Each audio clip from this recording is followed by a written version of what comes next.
told you we ain't playing no games, man. It's just surely probably Pablo, Culture, Lord Productions. Good morning, South Florida. This is the Big O Show. You're tuned into the Big O Show. This is the Big O Show. This is the Big O Show.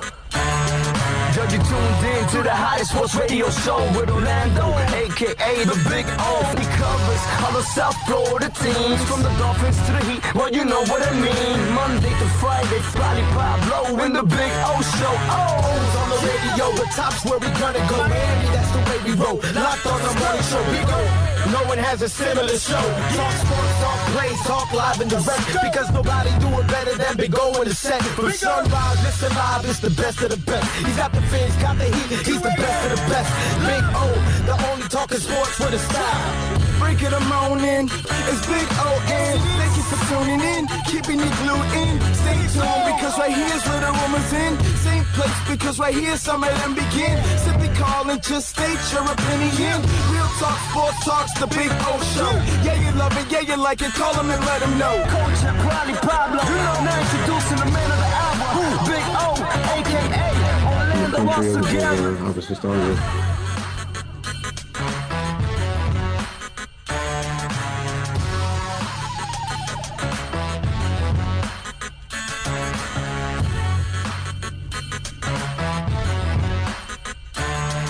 Fourth and one on a handoff. There's Grayson Free across the 50.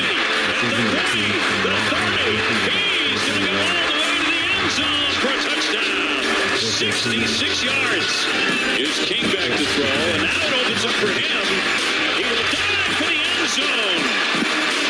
Well, there he takes off and lands in for 6. De'Ara King showing you what all the fuss was about. And Johnston trying to step up again, and he's dragged down. Nothing doing there. Miami waiting for him. And a tackle by Roche. 3rd and 9. The pocket collapses. He spins out of it. Still on his feet. There goes King. Ahead to the 30 before he is tripped up. 2 of 8 so far tonight on 3rd down conversions. And he busts it free. Harris again. And hurdles over a tackler. Janie loose on the sideline. And eventually he's going to be rolled out of bounds, but not until he gets 33 yards. Under 5 minutes to go in the 3rd. Hope in motion. Rolling again and firing and complete. Catch made by Brevin Jordan, the tight end. 6 plays, 67 yards on the drive so far. It's Harris. Harris busting in the end zone for a touchdown. Chance for a big gainer here. Still on his feet and finally shoved out of bounds. In their last scrimmage, he passed for 330 yards, 6 touchdowns, and he ran for 94 yards. From the shotgun heading for the end zone, he fires it in there for a touchdown. He got the tight end Jordan again, and he hauls it in for 6. So Manny Diaz in Miami to celebrate a victory tonight in their home stadium, Hard Rock Stadium in Miami Gardens. The final score of 31-14, knocking off UAB. And a fine way to begin the season for the Canes. Oh, so this is the Big O Show.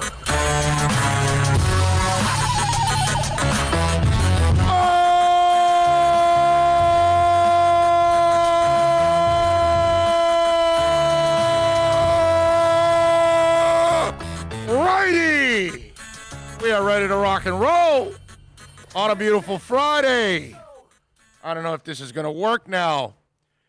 Welcome aboard. You just heard the highlights there. defeating UAB 31-14, and the boys at least picked up the win, which was good. I can't tell you that I sat there and said, wow, I was really impressed with the Canes, because I was not, and I don't think this is going to work. I got this mask. Julius, you got me this mask.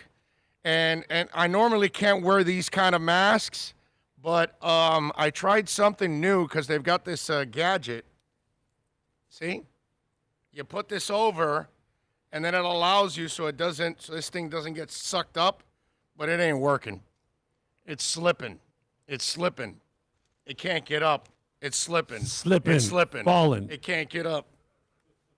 Got to get back on my feet so I can tear S up. So I'm going to get a regular one now. I'm going to get a regular mask. Sorry. I was hoping to wear my dolphin mask, but I'll do something else today. It's football weekend, Bill. I was going to wear my dolphin one. I have a Canes one too, but they both are the kind of same tight thing that Right. you can't wear during the show. You spend the whole time digging the thing out of Adjusting. your mouth. Right. Because every time you open your mouth, it goes right up in there. So if I can't wear that, then in honor of 9/11 today, then Yesterday I wore my Duke Johnson for the Canes game, but we were inside. Today I was going to wear a Dolphin jersey, and then I thought about it and was like, hey, idiot, you're outside all day. yeah. Yeah, that big jersey, because I wear it, like you're supposed to. As if you had shoulder pads, you get a size too big. Well, And it's like, man, in no. honor of 9/11, I'm just gonna wear Nice. my U.S. flag here There you go. instead. That way I can actually do the show. I tried. It's a cool invention, because it does allow you to keep the thing off, but you got to be able to keep it. This works perfect for the ones that are. You know what you just need? that. You need a elastic strap so that it goes around your head and holds it in place, and then put your mask. You know what I mean? Yeah. Make a little hole, bada bing. Yep. Yeah, because this thing, it'll just keep running down your chin to Yeah. get to your neck. That's what it and was then doing. choke you. Yeah, that's what it was doing. It was just running down, and I wasn't able to get it done. But anyway, welcome aboard. Good morning. We are out here at Craig Zinn's, Acura, Pembroke Pines, where we always are every single Friday for the whole last, few months. And then obviously we've been doing it here for about 10 years. So appreciate all of you for tuning in. Last night, the Canes got it done, 31-14. It wasn't the prettiest game. I'm not impressed with De'Aaron King so far as a passer. You know what I mean? He missed guys. The receiving core did not really step up. The running game was awesome. And I was a big Cam Harris guy, as I said yesterday, and I'm glad that he was there. But, overall, the running game, was something to actually, say, okay, that's working at least, and you got that working out. Knighton and Chaney, along with Cam Harris, who was awesome when he did go down for a moment. I was a little nervous there. And I'll say this. I'm glad I watched the game and all of that, but at the end of it, I was like, man, because I had the other game on. The other games were on, but I had them like on, mute and not as important. I was focused on the Canes. The Marlins had a great comeback last night. We had the NFL game going on also, had the Lakers game going on. There was so many things going on last night. It's awesome to have all these sports back and being able to watch it. Unfortunately, because we had a crappy general manager, our hockey team is not in the damn playoffs, which they should have been, for the last few years. But obviously with a terrible GM, you're not going to get there. But it's nice all around, man, to have football going. And the Dolphins are on Sunday, and we're watching the NBA playoffs. Our Miami Heat are sitting back. And tonight, obviously, we're all hoping for a Toronto-Boston 5-overtime thriller. You know what I'm saying? I want everybody cramping up by the end of this whole thing. I just want everybody just all stiff because they're all cramped up. That way, by the time they get to the Heat can just and move on to the NBA Finals, which would be really, really nice. Either way, it's not going to be easy for whatever matchup out of the two. But the beauty is all of this is going on. And I have to admit that because it's UAB, I'm into it, but there was a part of me, it's like, should I be watching these other games a little bit more and less of this? But I was worried because I don't trust the University of Miami right now. I don't trust Manny Diaz. They didn't start off very well. And let me tell you, that 4th and 1 from their own 36, that Cam Harris busted through for the long run for the touchdown, that was a risky call, man. Ballsy, you can call it, but super risky on your own 36. And And it's not like UAB was, they had some impact. I know that the Johnston kid completed some passes. The Mitchell kid caught like 117 yards on the Canes. So their receivers did some damage. You know what I mean? And that's kind of why I stayed with it, because I was afraid that UAB would make a play or two to get back into this game. And I was happy that they were able to hold him off. But I can't say, the defense didn't get any turnovers. I walked away with it happy that they won, but not impressed. Is that a fair statement? Yes, very much so. Right? Am I? You guys there? You should, like we talked about before, you and Manny. We should be blowing them out. Yeah, 35, 42, somewhere in the third. Yeah. And you get a quarter and a half of seeing your second and third stringers. Yeah. The fact that UAB hung around, okay, like you said, it was almost like you're expecting a command performance of the Central Michigan crap that happened last year. Yes, that's kind of what it is. You know what I mean? And I listen, that's why, we had to compartmentalize everything. They had a great offseason in addressing everything. Okay, now I need you to put it all together now.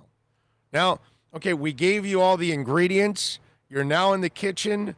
Now let's see what you can create as a chef. You know what I'm saying? That's kind of what a head coach is, right? And that's what I need to see. Is it a fair statement? Did all of you feel the same way, that you were happy they won, but you weren't satisfied with the performance? Or am I being too critical of Manny and the team right now by saying that? You ready, O? He did everything right, like we talked about on the offseason, addressed all the needs. Definitely. Okay? He says all the right things, does all the right things. The only problem, and this is a huge problem, is game day, your team performing. Right. That's the only problem right now, which obviously that should be component number one for your team being good, is game day. Yeah. Andres Orozco says, agreed. Omar says, feel exactly the same. Very happy, but not impressed at all. Another long year. I don't know if it's a long year because it was the first game. I mean, they haven't earned the benefit of the doubt because UAB had played a last game year. Too.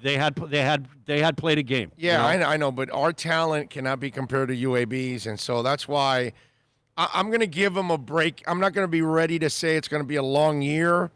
But you're right. It could be a long – if you play like this against the better competition, you're going to have a bunch of losses. There's no doubt in my mind. You know what I mean? And De'Aaron King is a phenomenal athlete. Obviously, not a phenomenal passer. At least that's not what I saw. But again, first game, new guys. He's got to figure it all out. He's got to get the timing right. And a game is different than whatever practice is. Because there weren't no 6 touchdowns. You know what I'm saying? Yeah, dude. There weren't no 6 touchdowns. So we're going to get Chris Perkins on now to talk about this University of Miami UAB game. Obviously, Perk covers the team for SI and always does an excellent job. He's golfing in a little bit, so he's kind enough to join us now on the show to talk a little bit about the game last night, obviously a game that he covered, since Perk is now the Canes beat writer for Sports Illustrated, covering the Canes on a daily basis. And I'm going to ask him if he felt the same way. Rick Badboy says, felt same way, Big O, wanted to see more, and that's kind of the way I felt, man. It's, happy, but it just, Don Peterson says, Big O, the jury is still out on Manny Diaz, but think they might they might be coming to a decision. I don't know about that. That won't be for another year or two. They won't be letting go of Manny. They can't afford it, man. They don't have that kind of money. And after a pandemic now where they're losing more money, you can forget about that, my brother. They'll hang on to him at least another year, even if it's a disaster. All right, let's bring on Chris Perkins. Follow him on Twitter at Chris Perk. Catch his work there at Sports Illustrated, as always. He was covering the game last night. Perk, how you doing, my friend? Big O, I'm doing well, man. Football is back, and everything isn't perfect, but it's good enough, right? Yeah, listen, we got to be satisfied. Man, last night I had baseball going on. Marlins with a comeback. I'm watching the Lakers game. I got the Kansas City game going on, and I'm watching UM. I mean, dude, I'm like a kid in a candy store watching all the sports going on. So to me, it's a blast. But last night, Perk, I look at that game. Tell me if I'm being too critical. This is my attitude. I'm happy they won, but I'm not impressed. Is that fair or unfair? I think it depends on where your expectations are. If you expect this UM team to win 8 games, then you're not going to be impressed by what you saw last night. I think if you're more realistic and say this is a 6 or 7 win UM team, you can be happy because that was a good start. You rushed for 337 yards. Your run defense plays pretty well. You were pretty sound, relatively speaking. I mean, look, you didn't have all the penalties that UAB had, correct? And they had already played a game. So I think if you are a fan who thinks this is probably a 6 or 7 win UM team, which it is because you're playing a 10-game ACC schedule now, there's no more FIU and FAMU on the schedule. I think you could have walked away from that game with a good taste in your mouth. Okay. All right. Okay. I guess I'm expecting a little bit more. And De'Aaron King, phenomenal athlete.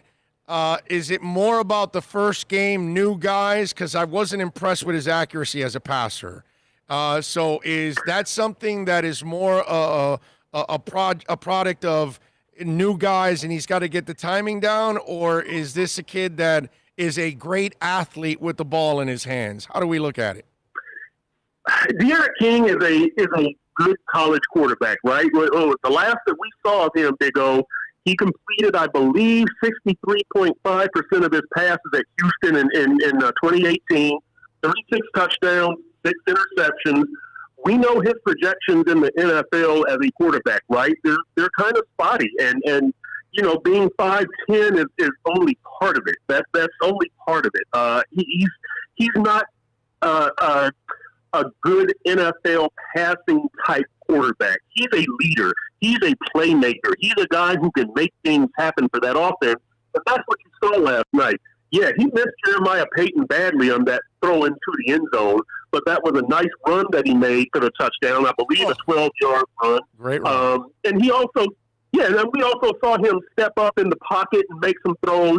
And one thing that we saw from him is, he doesn't run just for the sake of running. Quite often we saw him running to buy time so that he could throw a pass. So, when you talk about, a quarterback, I think that he is more of a quarterback than an athlete. He's a quarterback who happens to be a good athlete, but I think the quarterback instinct is there for him. Yeah, you're right about that. I did like the fact that at times when he was buying time, it was to make a play with his arm. He's not the guy that at the first moment of, chaos, I'm tucking and I'm running. You're right about that. When he runs, it's because it's the last thing that he has to do on the list. He's gone through all his looks and he says, all right, it's time to move and I've got to go gain some yards. I did see that out of him and I like it. That's why I said right before you got on that I'll wait a couple more weeks to see because, again, this is a new team, new receivers, new coach, new environment for him. We got to give him some time to kind of settle down a little bit because this is the first time he's in game action with these guys. And that kind of timing, that doesn't happen overnight. Right, Perk? That's right. You're exactly right. And look, Big O, I know you're a guy who is always honest. Let's be honest about those receivers. There's nothing special with any of them, right? I mean, with Harley, with Wiggins, or with Pope, Jeremiah Payton, the freshman, might have the most potential among all those receivers. So, we saw Brevin Jordan wake up later in the game. I think his first reception was in the second half. And I'll say this, one of the good things, I guess, about what we saw offensively from UM last night Louisville is not going to have a lot of film about that passing game, right? That kept it very simple. They had 52 rushes, 26 passes, and so Brett Lashley, the offensive coordinator from Miami, was able to keep a lot of passing game stuff in his back pocket, which is going to come in handy on a tough ask. Next week, you're on the road at Louisville. It was just announced that that's going to be a 3:30 p.m. kickoff. So, offensively, you rush for 337 yards. You're able to keep a few things in your back pocket. You don't get exposed for having average wide receivers. You were able to get Brevin Jordan involved late. Your offensive line was okay, Big O. They weren't great. Let's not, I know you rushed to 337, but that offensive line needs work, but we knew that. And so, offensively, I thought the Canes did okay. Again, it depends on where your expectations were, but I thought offensively you saw some good stuff from UM. Yeah, no, there's no doubt. I love the running game. Are you kidding me? Harris, Knighton, Chaney, and obviously King helping that out too. That was phenomenal. It's the passing game that I'm a little concerned because and hell, I'm also concerned with the pass defense too. On the flip side, I thought that those guys also, again, when the competition gets better, I am concerned a little bit about that right now. But like I said, I can't overreact on one game because you've got some new coaches here and you're trying to break everything in. I just have to say, I was hoping, I guess, maybe expectations is a wrong word. Maybe by now that they've been so mediocre and so average at best over the last 15 years, maybe we all have to stop living in the past. What do you think, Perk? Yeah, no, I think that's definitely true, Big O. And look, this is not an overly talented UM team, and I don't know how much stock you want to put in preseason all-ACC teams, but we didn't see a whole lot of Canes on that team. Matter of fact, Derek King did not even make preseason all-ACC quarterback because, of course, you've got the beast in Trevor Lawrence up there at Clemson, but you've also got Sam Howell at North Carolina and Michael Cunningham at Louisville, who you're going to see next game. So, you do have to keep it in perspective. I'll say this also to your point about the pass defense. I really thought the secondary as a unit was going to be their best. I know you've got two good tight ends in Jordan and Will Mallory, and the quarterback's obviously led by De'Aaron King, and you've got Nkosi as the backup. The running backs have a couple of freshmen, but that secondary is experienced. And DJ Ivey got turned around by Austin Watkins on that touchdown pass. Nice double move by Austin Watkins. Like you say, let's not overreact. It's anecdotal. It's only one game. But, no turnovers from the secondary, no interceptions or anything like that. I expected more, but I'm not going to overreact. Let me ask you, be honest now, what was going through your mind at 4th and 1 from their 36? Oh, my goodness, Big O. I thought they were crazy. I was like, you're not going to punt. You're giving them the ball. They're going to get at least a field goal out of this. I thought they were absolutely crazy, Big O. So credit to UM for that. I'll tell you the one that, and this is really, really nitpicking, but the play right there before the half where they called the timeout with like 2 seconds left, and I'm thinking they're going to let Borregales kick like a 60-yard field goal, and they run De'Aaron King, and it's like, dude, that's an unnecessary injury risk, isn't it? Right. At least chuck up a Hail Mary or something. But that's nitpicking. That is absolute nitpicking. I really can't complain about the play call.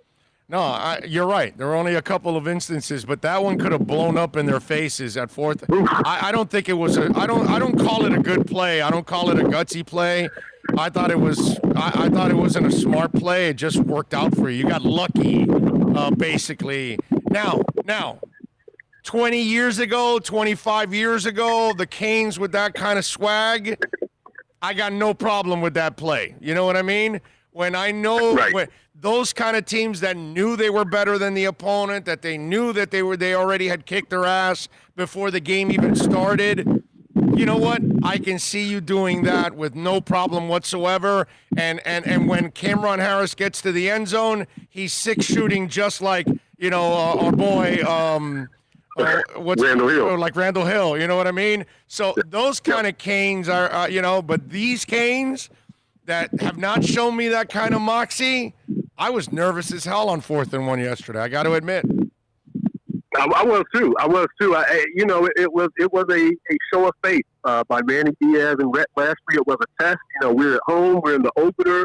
Let's see what we got. Let's see what the offensive line can do. Let's see what Cameron Harris can do. And it did work out to their advantage. But you have to know if they would have blown that when you give them the ball. They were on their 34.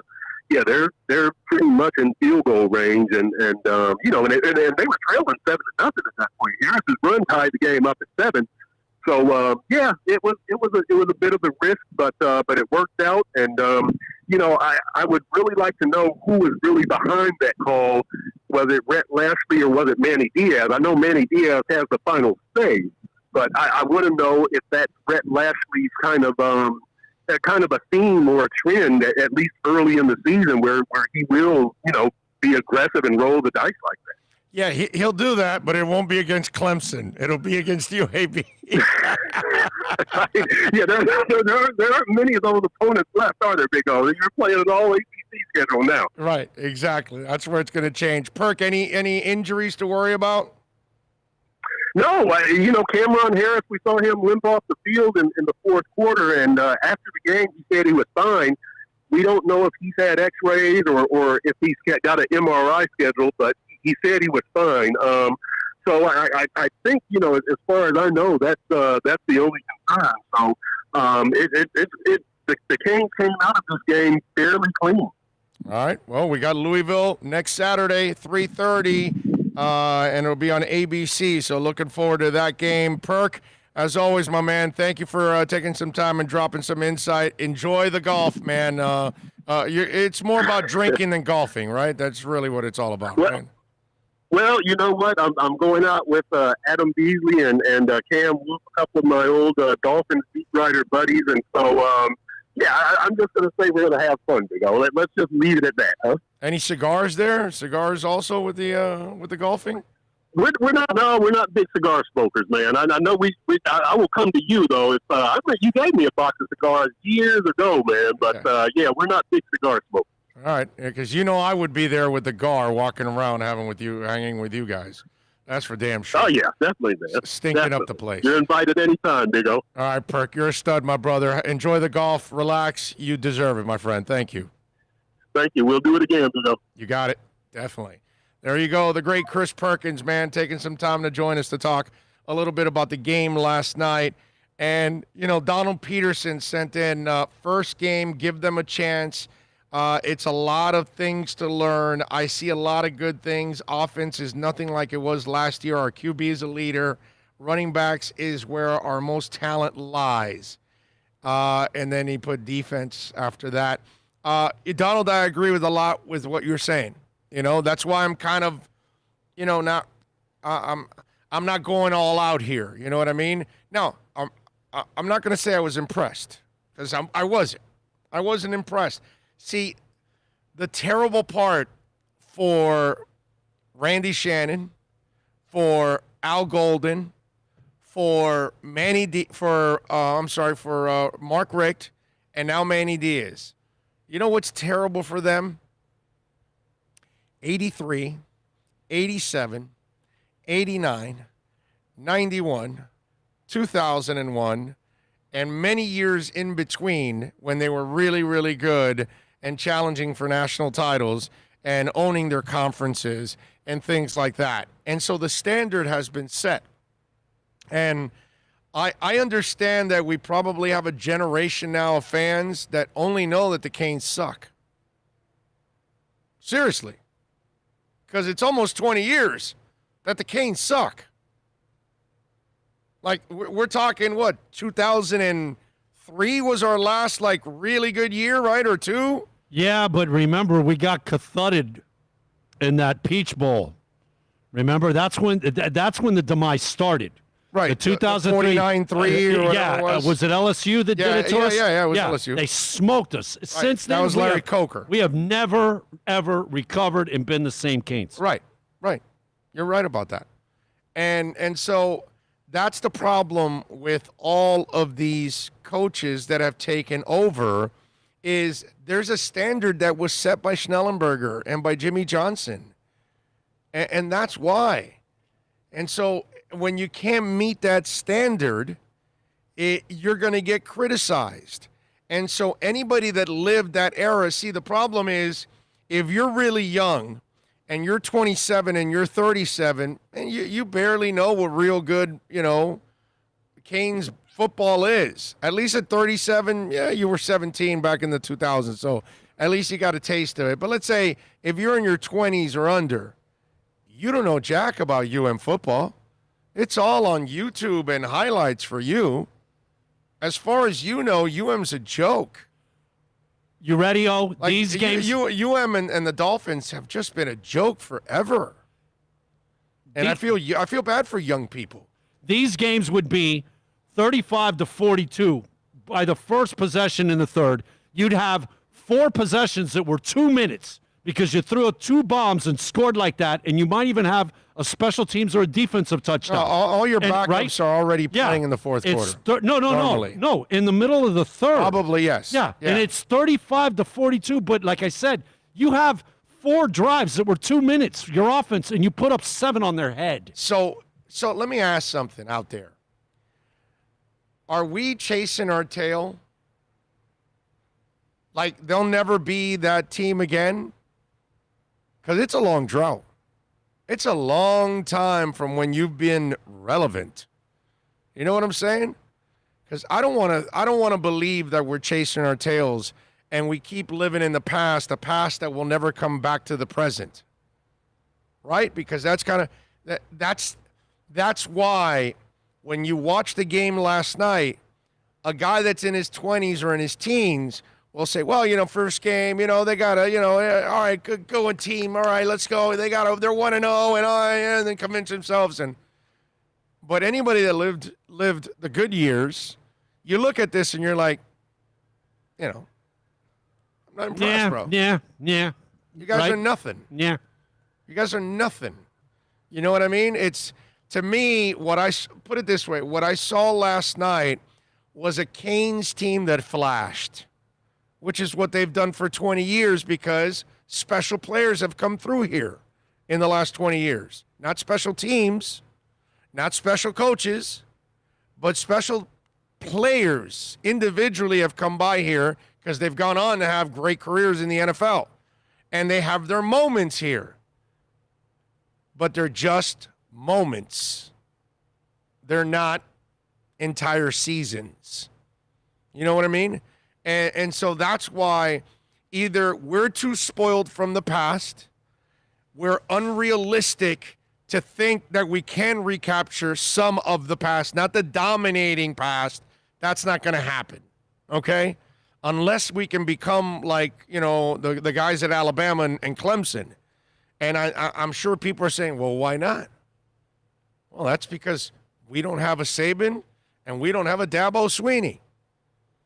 And if you don't get a Dabo or you don't get a Nick, you're not going there. And there's only 2 of those guys last time I checked. So is Manny Diaz that guy? Is he the guy to make them a champion again? Is he the guy to make them dominant again? Is he the guy that can recapture the magic from the past? Because that's what we're all hanging on for dear life now. And we keep waiting for it and waiting for it. And 20 years have gone by. And we're not even close. So how much more years need to go by before we just say, you know what? They're just going to be a middle-of-the-run program. They're going to be middling for the rest of their existence. They had their run for, 20-something years, and then it was over. Just about 20 to the day. Yeah, about 20. Yeah, 83. 83 to Yeah. 203. Yeah. But you know what? You could even go a year or two before because Yeah. Howard had laid Peach the groundwork. Bowl, yeah. Eddie Brown at receiver, and Jim Kelly, yeah. Right. No, Peach Yep. Bowl. The Peach Bowl was a big moment for us. That was huge, bro. Yeah, that was a big moment for us. No, I remember That was it. Look, that's what we need. But that was we a need big, we need that win. But that was gets a it big going. moment to starting to become relevant, not to become great. Well, You yeah, know what but I'm saying? dude, it was a building block, is what I'm saying. you got to take steps before you run. Yeah, you I know, It's- but we've been saying that for 20 years now. you know why I have hope, O? And it's not like last night was a step in anything, okay? UAB is not a step for anything. Hey, South Florida is loaded with talent. I think that if we get some big wins, get in some ACC championships, knock off the big teams, then it'll start to roll and go. You have to win. And you see it with LSU, Alabama, Clemson. Once you start going, as long as you sustain it, kids want to come because they're on TV every week. Yeah. And you Well, win. but- Dude, we but- have them in our backyard. The kids, we have the best college feeder high school kids in the country. It's here. We just got to win. You realize we've been saying that for 20 years. But we haven't been winning. That's the thing. We need to start winning. And we've been saying that for 20 years. Well, for dude, 20 years we've been saying, I- this is the moment. For 20 years we've been saying, these are the guys we need to get. For 20 years we've been saying, keep the guys home. For 20 years we've been saying, we got to get the right coach. For 20 years we've been saying, you got to spend money. For 20 years, I mean, it's just, I just wonder. I keep asking that question. think about it. Are we had, just chasing our tails? We had great coaches. All of our Canes coaches during that time. And you know what? We took kids that were tight ends and turned them into defensive ends. And we took linebackers and turned them into fullbacks. Now we just Bill, we're talking about coaching. Bill, you're talking stuff that I've been talking for 20 years already. It's both have, a yeah. broken effing record on sports radio. It's a broken effing record on sports radio. Well, I hope the coaches are listening. You know? You need some keyholes with trucks pushing, all the linemen in the back of the truck around the parking lot at UN. Those things, man. We need those. Yeah. Yep. And Dolphins, by the way, it's longer than 20 years that they've been pathetic. Never Big O. We're in the most talented demographic. Yeah, I know. Again, I know all those things. And yet, none of it bridges. Doesn't matter. We have all that talent, right? We have every opportunity, but we don't get anything. You know? So, crazy stuff. Winning perpetuates winning. We just need to start doing it on the field. Right. We have stepped up our money because back with Golden and stuff, and he's like the number 7 or 8 guy paid in the ACC, and you said it a lot. You get what you pay for. Right. We have stepped up with the money. The facilities are obviously not Alabama, and dude, let's face it, Alabama has better facilities than any NFL team. Okay? Yeah. But the facilities have stepped up. All these things help. All the components are moving in the right direction. You need to start doing it on the field. Right. Yep. And we've been what's it called? We've been waiting for a long time. Yeah, we've been waiting for a long time, bro. We've been waiting for a long time. Just seeing something here that pretty awesome. Can't talk about it right now, but pretty awesome.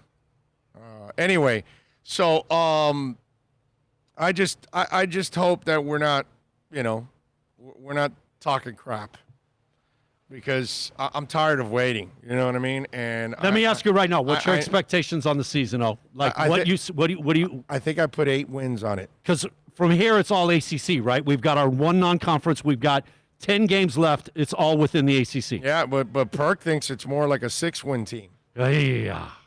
See, that means we're not. But Perk might be right, because he's right. The Sisters of the Poor aren't on the schedule. You only played one of them. Yeah, from here on out, it's all within the conference, and they. But then again, those crappy teams Miami struggles against too last year, and lost to them also. Oh yeah, You know? Duke, FIU, and Louisiana Tech. That's 0-3 to finish the season. You know what I mean? Major cathud. So I just hope that this is finally the time where they turn it. Because it gets to a point, doesn't it? Like it gets to a point on the college side. It gets to a point where you wonder, are we ever going to get back? You know what I mean? Are we ever going to be a respectable football program ever again? That when we sit there, we actually are rooting for the Canes to win something significant, that they can compete for something significant, because that has not been the case in forever. So let's just hope so, because I'm glad they won yesterday. I'm just not impressed. 2 or 3 losses, you're moving in the right direction. You're not, making a big step. You took a baby step. Anything more than 2 or 3 losses, though, because I'm thinking Notre Dame and Clemson. Everybody else, if you're moving in the right direction, you should beat them. Like North Carolina, I saw that they're number 18. You gotta beat that team to take a step. If you lose 4 games this year, okay, then you took a half a step. You didn't take a full stride. Yeah. Folks, we're out at Craig Zinn's Acura Pembroke Pines, where you can get 0.99% financing. It's as low as that right now. The number 1 Acura volume dealership in the Southeast United States for 10 years in a row. Military veterans, you get $750 off. If you're looking for an MDX 2020, $379 a month, folks. Come on down here. The ILX 2020, $219 a month. Again, come on down, tell them that Big O sent you. Only $29.99 do it signing, plus tax tag and registration, folks. Check it out. Tell them that Big O sent you. Come see Larry Schlossberg and Pat Nasto, Tony Stampone, all the great people out here, man. I promise you they're going to take care of you. If you own an Acura, we have 2 at home. And the service center here is second to none. Mike Chan, Jordan Ferber, they do an outstanding job. We're on the west side of the property, and we're right in front on of the east. We're on the east side, on the east brother. side. Yes. I'm sorry, the east side of the property, and we got all the certified pre-owned vehicles in front of us, and they look like they're brand new. So I'm telling you, you want to come on down here. Hundreds of cars to pick from. And you can pick the car you want, the color you want, the style you want, the model you want, but more importantly, the price you want, because they've got the best prices at Craig Zinn's Acura of Pembroke Pines. America's safest and best-selling compact luxury SUV is at Acura of Pembroke Pines, and this is how we do it. RDX, $339 a month at Acura of Pembroke Pines, the number 1 volume Acura Are you dealer. tired of watching the same old travel videos on the internet? Well, then check out MikeNoGoZones.com, a travel documentary that's breaking barriers. I go to the places that the media tells you to fear, where no one else dares to go. Baltimore, Opelika, South Side of Chicago, and more. Go to MikeNoGoZones.com. It's a buyer's market at Toyota of Hollywood. Over 1,500 Toyotas on the ground, and truckloads just keep on coming. Now pay up to 50% less. 2020 Camry, not $29,000, $17,775. 2020 Corolla, not $22,000, $13,775. Buy a new 2020 Toyota with 0 down and 0% financing, or we'll make your payments till 2021 at Toyota of Hollywood, the number 1 volume Toyota dealer on 441 between Hollywood Boulevard and Sheridan Street.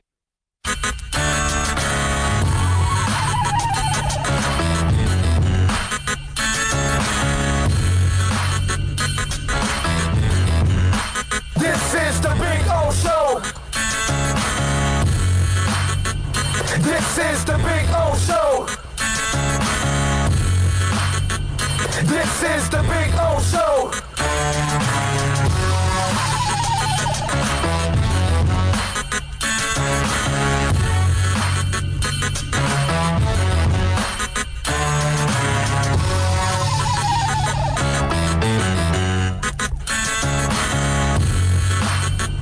This is the Big O Show. This is the Big O Show.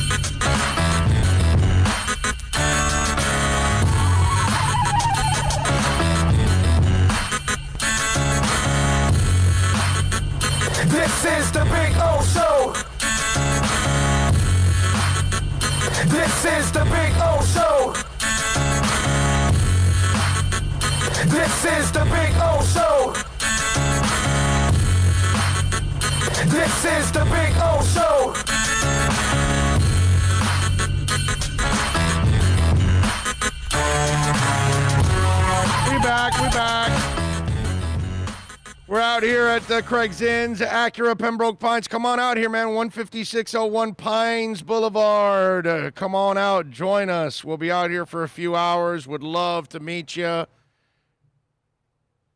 Shake elbows. Because that's what you do now. Pat in Asheville, as always. Is Bill mixing drinks over there? What he was doing, he was adding ice. Because, see, this little white thing that you see next to me is a fan, right? And you can put ice or water here so you get, cooler air. So we put ice. We get some ice from because they have a snack area, like a little cafeteria here. So when the folks are waiting for their cars, they can get un pastelito, they can get something to drink, something like that. So they have an ice machine there. So we always get a couple cups of ice. Tell them the truth, man. One of them was a blender. I got blackberry brandy, banana liqueur, grenadine, some Myers rum. We're making rum runners, authentic rum runners. Okay? Yes, we are. I used to be a bartender, as you can see. Let me have another one. We got a 151 floater on top. We're doing it properly, like that. Let me have another one there. Sorry, another. No problem. I got it. All right. Now let me get behind the wheel. No. Pat in Asheville says, I feel like I'm missing something today. Maybe if I logged on to Facebook, friend's post will jog my memory. I don't know what that means. My spidey senses tell me Manny isn't the answer, but I hope I'm wrong. Yeah, it so far has not been what we all envisioned for Manny, because he was such the enthusiastic defensive coordinator, and his defense was kicking ass and basically carrying the team during the Mark Richt era. Really, that's the defense carried him. Yeah, he did an outstanding job as a defensive coordinator, but it's a whole different ballgame as a head coach, and nobody can say you're impressed yet because Manny hasn't gotten over the hump. But we got to give him some time. Let's see what happens this year, man. I wasn't one of the. There was many of you out there that wanted to fire him last year, and you might be right, but I would never do that after the first. You got to be Cam Cameron for me to want to fire you in the first year. Or you got to be Joe Philbin that I never wanted to hire you in the first place. But Manny, I'm all right with, let's see what happens this year. I need to see drastic improvement. I'm talking about coaching and preparation and play by these guys on a consistent basis. I need to see that. If I don't see that, then all hell will break loose, as Kiss would say. Some positive, okay? He had all these issues coaching. He wasn't the defensive coordinator. It didn't transcend. He made the adjustments and addressed every need during the offseason.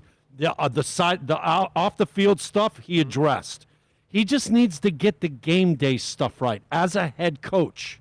Oh, that's huge. I know that, but he did address the off-the-field stuff during the offseason. He dotted every I and crossed every, did everything we could to get right. I say give him a chance with the game day stuff. That's it. Ray says, howdy, everybody. I will give Manny this year, but I get the feeling he is just a good defensive coordinator. The score should have been 59-3. The problem is, Ray, we live in the past. You, me, Bill, a lot of Canes fans, and we're holding them to a standard that they can't hold up, and it's unrealistic right now. We cannot say you wish you were a Miami Hurricane, because a lot of people don't wish. No, and also we can't say it should have been this when they don't have that track record anymore. It's 20 years since they had that track record of the team that would take the field and kick your ass. You know what I mean? It's just not that team anymore. It hasn't been that team for 2 decades. Scary. We need a consistent 10-plus win season to become respectable again. Yeah, you're right. Never, Big O. We're in the most talented demographic, so I guess Donald doesn't believe it's going to happen. Mike says, anyone had any really good cigars worth mentioning? I've been smoking mostly A.J. Fernandez cigars lately. I can't tell you I've had something new lately. Haven't had something new in a while. Let's see. What else do we have here? I don't like what I saw from our secondary with the quality QB UAB had. Yeah, no, I'm with you. Nobody should like their secondary. Was disappointed at crowd reaction to player solidarity chain and beginning. Yeah, I don't care about that. I'm not worried about. It's not up to bro. It's the crowd that was there. You know, I don't even think they sold out their 13,000. You saw that? They had 8,000 people there, and they could have maxed out the 13. Does anybody know why they didn't get to 13? So they couldn't even sell 13? So is that the case? Does anybody know? Because it's not like I read something about that, and maybe somebody, wrote something about it or reported something. You know what I mean? But what are you going to do? And, Pat's asking, how was the crowd noise? And it's, it's a scattered bunch of people all over the stadium. It didn't really make a difference. It wasn't something that, and I can't, hold it against the crowd for the whole player solidarity chain or whatever. That's, it is, here's something we could talk about. The Dolphins yesterday put out a video. Do we have the audio for that video, Senor? The Dolphins yesterday put out a video because they are not going to be part of any of the pregame, let's say, demonstrations, protests, those kind of things. They aren't happy with what the Dolphins and the NFL are doing. They feel that the league isn't doing enough to help them. And so they put out a video that they're going to stay in the locker room during the national anthem and during the Black Lives Matter theme song, which I forgot the name of it, but they're gonna stay in the locker room for both. And so they had a message for the Dolphins organization and the NFL and why they're not doing it. Go ahead, Bill. Is it authentic? That's the mystery. Or is it just another symbolic victory? Now there's two anthems. Do we kneel? Do we stand? If we could just right our wrongs, we wouldn't need two songs. We don't need another publicity parade. So we'll just stay inside. Until it's time to play the game. Whatever happened to the funds that were promised? All of a sudden we got a collapsed pocket? The bottom line should not be the net profit. You can't open your heart when it's controlled by your wallet. Decals and patches. Fireworks and trumpets. We're not puppets. Don't publicize false budgets. Ask the pundits and we shouldn't have a say. If you speak up for change, then I'll shut up and play. If we remain silent, that would just be selfish. Since they don't have a voice, we're speaking up for the helpless. It's not enough to act like you care for the troops. Millions for pregame patriotism. You get paid to salute. Lift every voice and sing. It's just a way to save face. Lose the mask and stop hiding the real game face. So if my dad was a soldier, but the cops killed my brother, do I stand for one anthem and then kneel for the other? This attempt to unify only creates more divide. So we'll skip this song and dance. And as a team, we'll stay inside. We need changed hearts, not just a response to pressure. Enough. No more fluff and empty gestures. We need owners with influence and pockets bigger than ours. To call up officials and flex political power. When education is not determined by where we reside. And we have the means to purchase what the doctor prescribed. And you fight for prison reform and innocent lives. And you repair the communities that were tossed to the side. And you admit you gained from it and you swallowed your pride. And when greed is not the compass, but love is the guide. And when the courts don't punish skin color, but punish the crime. Until then, we'll just skip the long production and stay inside. For centuries, we've been trying to make you aware. Either you're in denial or just simply don't really care. It's not a black-white thing. Or a left-right thing. Let's clean the whole bird and stop arguing about which wing. Before the media starts wondering and guessing, they just answered all your questions. We'll just stay inside. I got to tell you something. I don't mind. Look, man, once the kickoff happens, it's all football. So it's not a big deal. Any of you out there that are Trumpies, or any of you out there that are bothered by this, or any of you out there that are supporting this, none of it matters to you in the end. It's still the game, and it all happens pregame. So If they want to kneel during the national anthem, I'm fine. If they want to lock arms, I'm fine with it. If they want to stay in the locker room, I'm fine with it.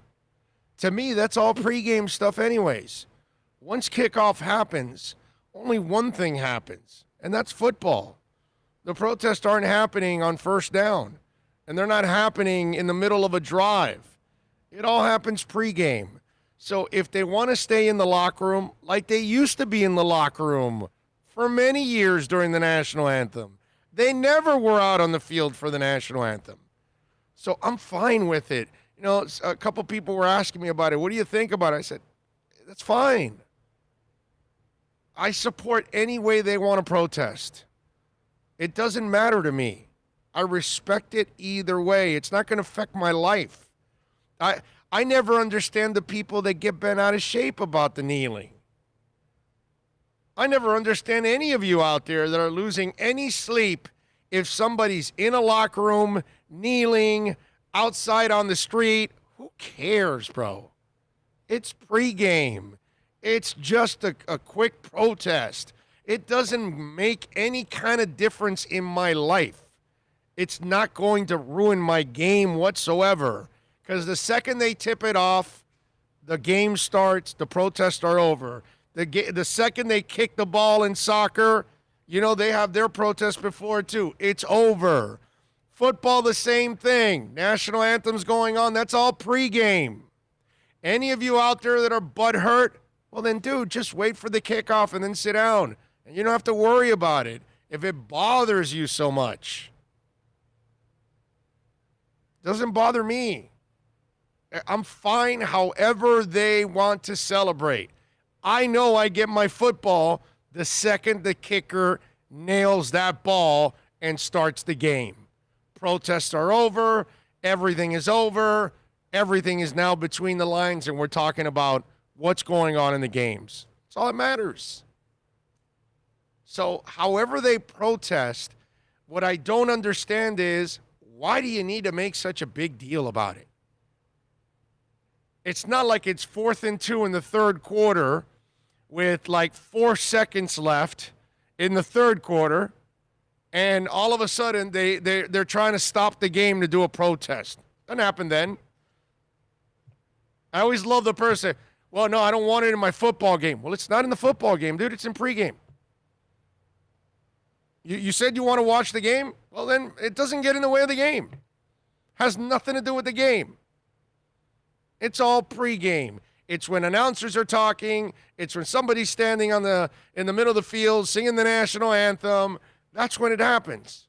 And most of you are scratching your nuts, going to the bathroom, going to get a cig, whatever it is, talking to your friends. You're doing some kind of bull crap during that anyway.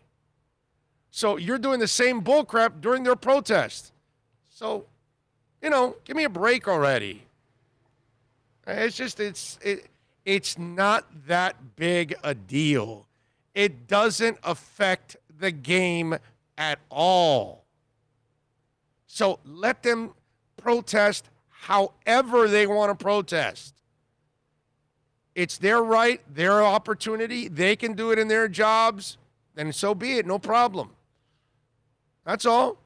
And I don't care if you can't do it in your job. Too effing bad. Okay?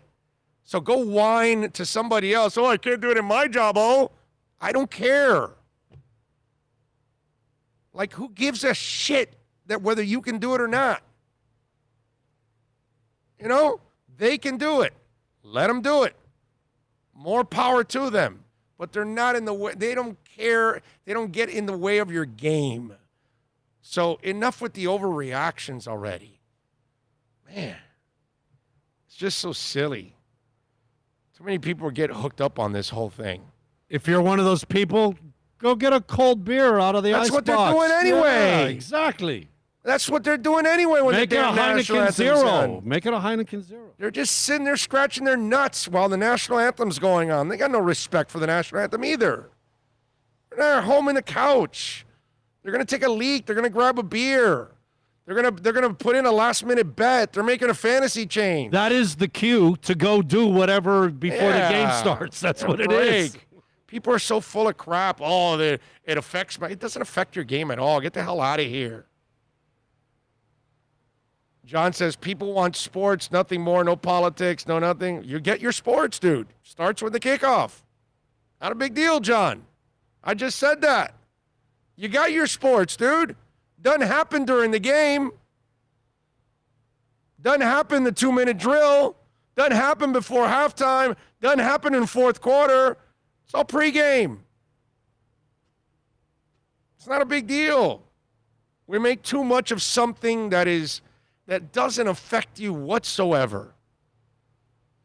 We don't have the money of Bama, Clemson, and we weren't getting the top kids. Well, they've never had the money of Bama, Clemson, Michigan, Ohio State, Texas. I can go on and on. They don't have the money of a lot of big-ass schools. Oregon's got way more money. Oregon throws away more money than UM has. And they don't win either. It has nothing to do with that, man. It has to do with having the right coach. You get the right coach here, and you'll win. Clemson didn't get squat either. Clemson was nothing before Dabo Swinney. I respect the Dolphins organization approach to the national anthem policies. I'm fine with it all, man. I'm good. KC fans booed the chain. It's their right to do it. It's a free country. You can agree or disagree. The song is called Lift Every Voice and sung by Jay Roseman Johnson and James Weldon Johnson. Thank you, Matthew.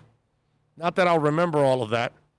I would have to repeat it a whole bunch of times to remember. Let's see. Just be positive and patient. Same with Dolphins. Thomas, I don't play that game, my brother. If you listen to this show, you get positive when you deserve positive. You get negative when you deserve negative. I don't. If you want somebody to put on the pom-poms, go tune in somewhere else, Thomas. I don't spin something positive. I either think it's positive, or I think it's negative, or I think it's neutral, or I think it's funny, or I think it's terrible, or I think it's hilarious, whatever, dude. Okay? I don't spin something to make it a positive. I don't do that. Okay? All right? I'll let the people at Intercom have to do that because they've got the teams and they've got to kiss their ass. Great speech. Love how you think, Desmond Barr. Thank you, Desmond. Appreciate it. It just gets so ridiculous. Just stay away from the whole issue. Go out there, play hard, put up some points more than the other team. That's what I tune in to see. That's what happens when kickoff happens. There's no kneeling and there's none of that going on during the game at all. That's why when somebody walks up to you and says, well, I don't want any kneeling in my football game. It's not going on in your game, asswipe. Ask them or her when they tell, I don't want to see it. Did it happen the first quarter? And then they'll say, no. Did it happen the second quarter? No. Did it happen in halftime? No. Did it happen in the third quarter? No. Did it happen in the fourth quarter? No. So then when did it happen in the game?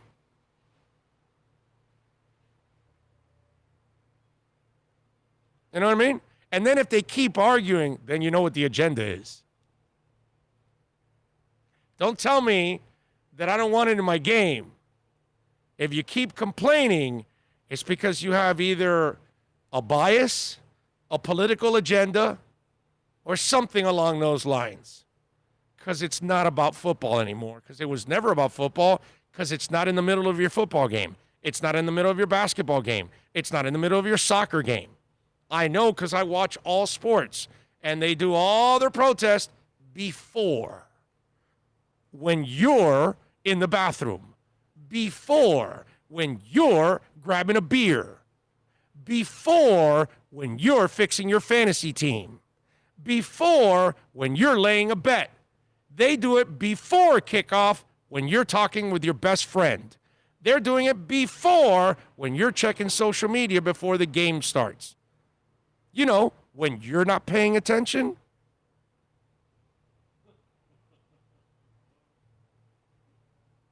No seas un descarado is what I would say to you. Okay? Jesse, Minneapolis, thank you for a super chat.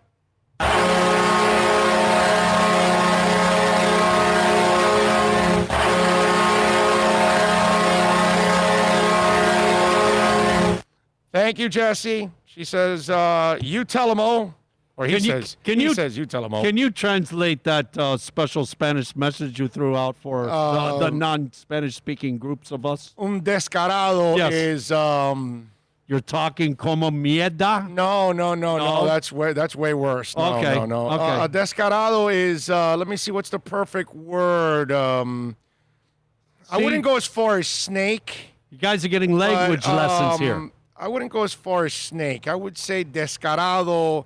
What would be, for those of you out there that are bilingual, what would descarado be in English? What's the perfect word for it? Slime? No. Because descarado is like a BSer. Oh, okay. Kind of like that in a way. Crap talker. Not necessarily, huh? Like right, like a BSer. Yeah. Like don't give me that crap, you know. Oh, it bothers my game, you know. Don't lie to me, bro. You're full of crap. Spot on, Big O. Protest and play. I'll enjoy it. We need fans everywhere. Let's see. James says sports and politics have intertwined for most of the 20th century. Jesse Owens, Smith, Carlos raising their gloves in '68 Olympics, Munich '72, all Vietnam, etc. Of course, dude. Anybody that tells you politics and sports, they're not supposed to be together. That's all they have been. It's together forever. Go see all the black players that walked out of a game in the All-Star game in the AFL, and they had to move it. Give me a break. Two-Face. Okay. Descarado, Two-Face. People raising a stink for no reason. James Roman, I like it. Yeah. Sports lessons and language lessons. Descarado is more like a douchebag, says Ray. I love it. But it's just hilarious. The gringo in me had to ask, No, it's fine. I should do it for our Anglo friends out there that may not. You're teaching about sports, this, and you're teaching some language lessons. Yeah, with the same kind of language lessons you got in school, right? Because when you only want to learn the bad words when you're all my American friends. It's like, okay, so dude, how do you say this word in Spanish? And it's all the bad words. Yeah, but they never really wanted to know anything really good. But can I tell you why? Because I said it to my third grade Spanish teacher at St. John's. Mi lápiz es amarillo. Yellow pencils.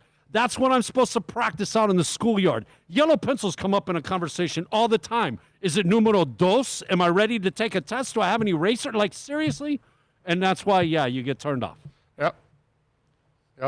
Oh, it's starting to spill into the game more and more. The anthem became an issue when the sports shows started showing it. There has been talk of putting names of victims on police shootings on helmets.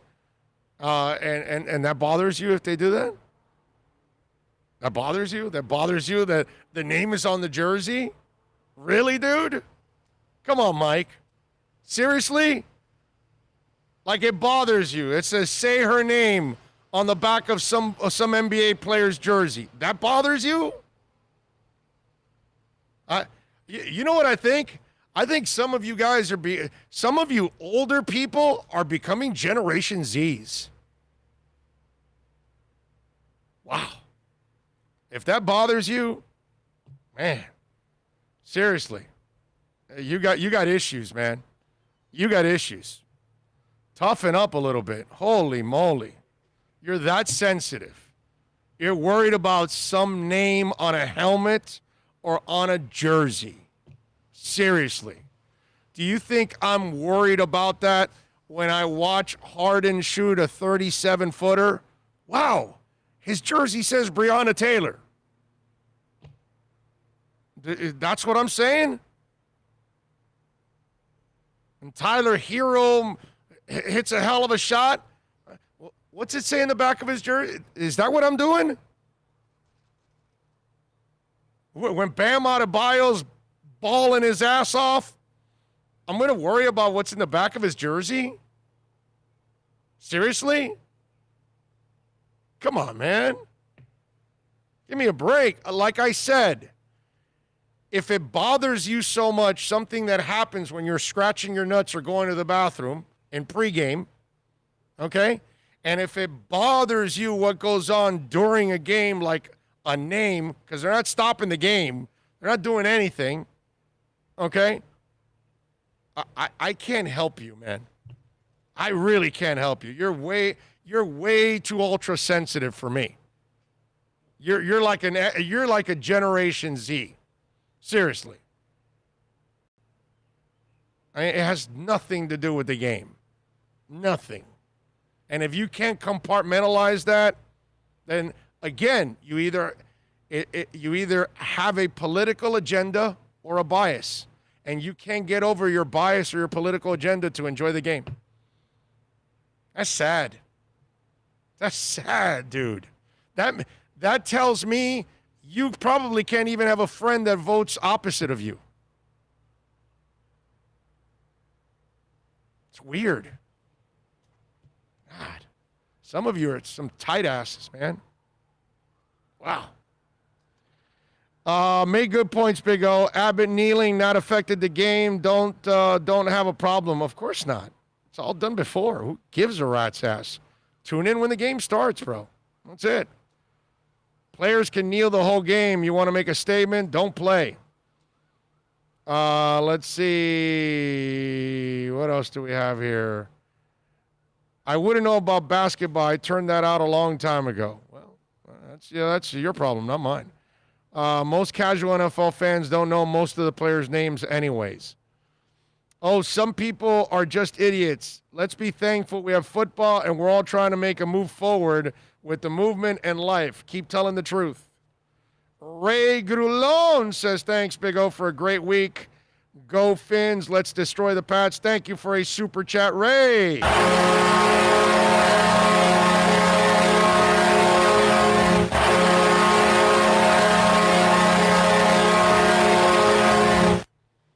Love it. Thank you, Ray. Appreciate the super chat, my brother. All right, let's take a break because we are at the top of the hour here.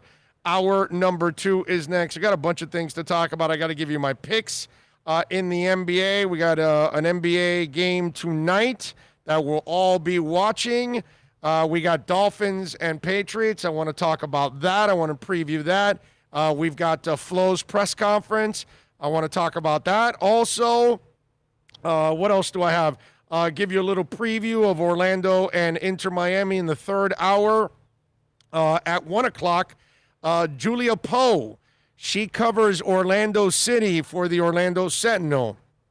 She'll join us at 1. At 1:30, Michelle Kaufman, who joins us every week to talk about Inter Miami. She had a big story yesterday. She'll talk about that big story. We'll have her at 1:30. So we got all of that to talk about. What else do I have? I got some basketball stuff, some NFL news that I want to talk about. Somebody that is thinking about parenthood, and I wish they wouldn't. Definitely got to get into that. A family beef, and you got to love family beefs when they become public because, the train wreck then becomes, something that everybody gets involved in. Let me tell you about EJD Construction. Talk to Eric, man. Call him right now, 305-433-4843. Whether you're doing an addition to your home, remodeling, you name it, you want to redo that. Hey, listen, we're not going to as many games anymore, right? Arenas and stadiums are going to be limited. Maybe you want to make a better experience for your man cave. You want to improve that man cave. Call EJD Construction. 305-433-4843. Go to the Instagram page, EJD_construction, and you're going to see a lot of the before and after stuff. But call Eric and tell him that Big O sent you. I promise you they're going to take care of you, man. Great people, really professional. 305-433-4843 for EJD Construction. It's a buyer's market at Toyota of Hollywood. Over 1,500 Toyotas on the ground, and truckloads just keep on coming. Now pay up to 50% less. 2020 Camry, not $29,000, $17,775. 2020 Corolla, not $22,000, $13,775. Buy a new 2020 Toyota with 0 down and 0% financing, or we'll make your payments till 2021 at Toyota of Hollywood, the #1 volume Toyota dealer on 441 between Hollywood Boulevard and Sheridan Street. Are you tired of watching the same old travel videos on the internet? Well, then check out MikeNoGoZones.com, a travel documentary that's breaking barriers. I go to the places that the media tells you to fear, where no one else dares to go. Baltimore, Opelika, South Side of Chicago, and more. Go to MikeNoGoZones.com. America's safest and best-selling compact luxury SUV is at Acura of Pembroke Pines, and this is how we do it. RDX, $339 a month at Acura of Pembroke Pines, the #1 volume Acura dealer.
We're back. We take you till whatever we take you, of course, here on the program at 1 o'clock. Julia Poe will be joining us. We'll talk a little preview of Orlando City as they host Inter Miami. Big match for them on Saturday, tomorrow. We'll have that broadcast for you, by the way, on the Inter Miami Radio Network. Make sure you download our app at Inter Miami, and you can listen to the broadcast. Alex Dono and myself, along with Fernando Fiore, will have the pregame coverage at 7 o'clock, and game time will be at 7:30.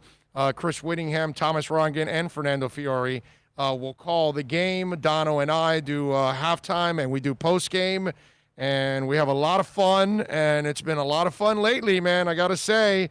You start 0-5, and now you're 2-1-2 in your last 5 games with 2 wins and 2 ties. It's pretty cool to see the improvement. I mean, a completely different 5 games compared to the first 5 games. Now let's see what happens. Is the third meeting between Orlando and Miami. Orlando won the first one when we were in the bubble. Miami won the second one here at home in a 3-2 win 5 weeks ago. Now let's see what happens. Let's see if they can pick up another victory. It would be a huge 3 points if Miami can do that. So a lot of stuff to look forward to, man, as Miami gets better and some international ammunition being added. So it's a beautiful thing, man. It is a beautiful thing. All right, if you want to get in, you can always reach out to us on the text line, 786-322-1105. That's 786-322-1105. If you want to get in on the program, you can reach out to us. Let me give you my NBA picks tonight. So far, we're 6 above 500 at 27-21-1. Yesterday, we ended up going 1-1. The Rockets did not do their share. I told you to take the Lakers -5. I was right. They won 110-100, so they easily won by the 5 points. But I love the 220.5 over, and they went to 210. Again, Rockets just they weren't up to snuff last night. The double teaming on Harden, they did a number on him, man. So we went 1-1 against the spread. So we're still 7 above, right? No, is it? No, yeah, right. 6 above at 22, 28, 22-1. So still there. Tonight we got 2 games. They moved the Clippers Nuggets down to the 6:30 game because that's not a marquee game compared to the Celtics and Raptors, which is a game 7. So in the 6:30 game, it's the Clippers -8. And I know that Jamal Murray has had a brutal series, man, after just being red hot. And I won a couple times already. I lost on the last one. I took the 8 points. They lost by 11, I believe, so I lost by 3. The Nuggets are desperate. I'm going to go with the Nuggets again. I'm going to take the 8 points. I don't want to give the 8. I thought the Nuggets would backdoor it, and they almost did, but they couldn't get there in the last game. I think this time they'll stay within the number and maybe even possibly win to keep themselves alive. The over and under is 217 in this one. Jamal Murray's got to wake up at one point or another. So I'm going to go Nuggets +8, and I'm going to go with the over 217 on this one. Okay? So I got 2 there. Celtics -2.5 against the Raptors. Over and under is 203.5. It was a defensive struggle last time. I'm not going to touch the total here because I just can't get a feel for it, but I'm still going to ride the Celtics. I still think the Celtics are the better team. Toronto has shown me a ton of heart. I just don't think they have enough. I still think the Celtics are the better team. 2.5 points is a lot because they've got to win by 3, and I got to give the Raptors a lot of love that they have kept it close. But I'm going to ride out the Celtics one more time, -2.5 here. I think they win by 3 or 4 or 5. A close one, not by much. But I think I will get over that number. So I'm going to go Celtics -2.5. Again, Nuggets, Clippers over 217. Denver +8. Celtics -2.5. those are my selections. I'm sorry. I got to give you a fourth selection because I'm not on. Saturday, we've got the Lakers favored by 6.5. The over and under is 215. I am actually going to lay the points here with the Lakers. I'm going to lay the 6.5. I think they win and finish out the Rockets and put them out of their misery when it's all said and done. I think they rout them by 10 or 15 points. They demoralize them by the second half, and Rockets run out of gas. Westbrook plays out of control, and they lose by a ton. So did the house guy actually sneak a woman in? He did, but she works there in the bubble, huh? That story is also kind of wild. Anyway, those are my picks, all right? We're 28, 22, and 1 against the number. We go over 217 Nuggets, Clippers, Denver +8, Celtics -2.5, and Lakers -6.5. Those are my picks. And I'm sticking with it. All right. 786-322-1105. If you want to get in on the text line, that's 786-322-1105. If you want to get in on the text line, you can also reach out to us on Twitter. That's at Big O Show. Many ways to reach out to us. Also on email, Orlando@BigORadioshow.com. That's the other way to reach out to us here on the show. Let's see. Manny blew it. You get a good kicker from another school and been kicking like nuts. Give him the shot. Effed up. Am I wrong? Manny was not perfect yesterday, my brother. Hey, look, the 4th and 1 call from the 36 was a terrible call. It just worked out for him. But that's probably not a call you make with that kind of team. You know, how about this? There was a 3rd and whatever, I forgot, early in the game, and your youngest receiver is the guy that you go with, and King throws a deep route, like he was running a 9 route, and instead the kid ran a short route. And it was a complete miscommunication. And I'm there like, well, why didn't you call that play for a more veteran receiver instead of the kid that is a freshman? You know, there were things like that went on in the game yesterday. They're hard to explain, man. It really is. Skip Bayless. I don't know how you guys feel about Skip Bayless. I personally have never been a fan of Skip Bayless. I've always looked at him like a horse's ass. You know, some people at times think that I'm a shock guy, and I disagree with that completely. Am I opinionated? Hell yeah. Yeah, I got no problem giving my opinion to anybody. Doesn't matter.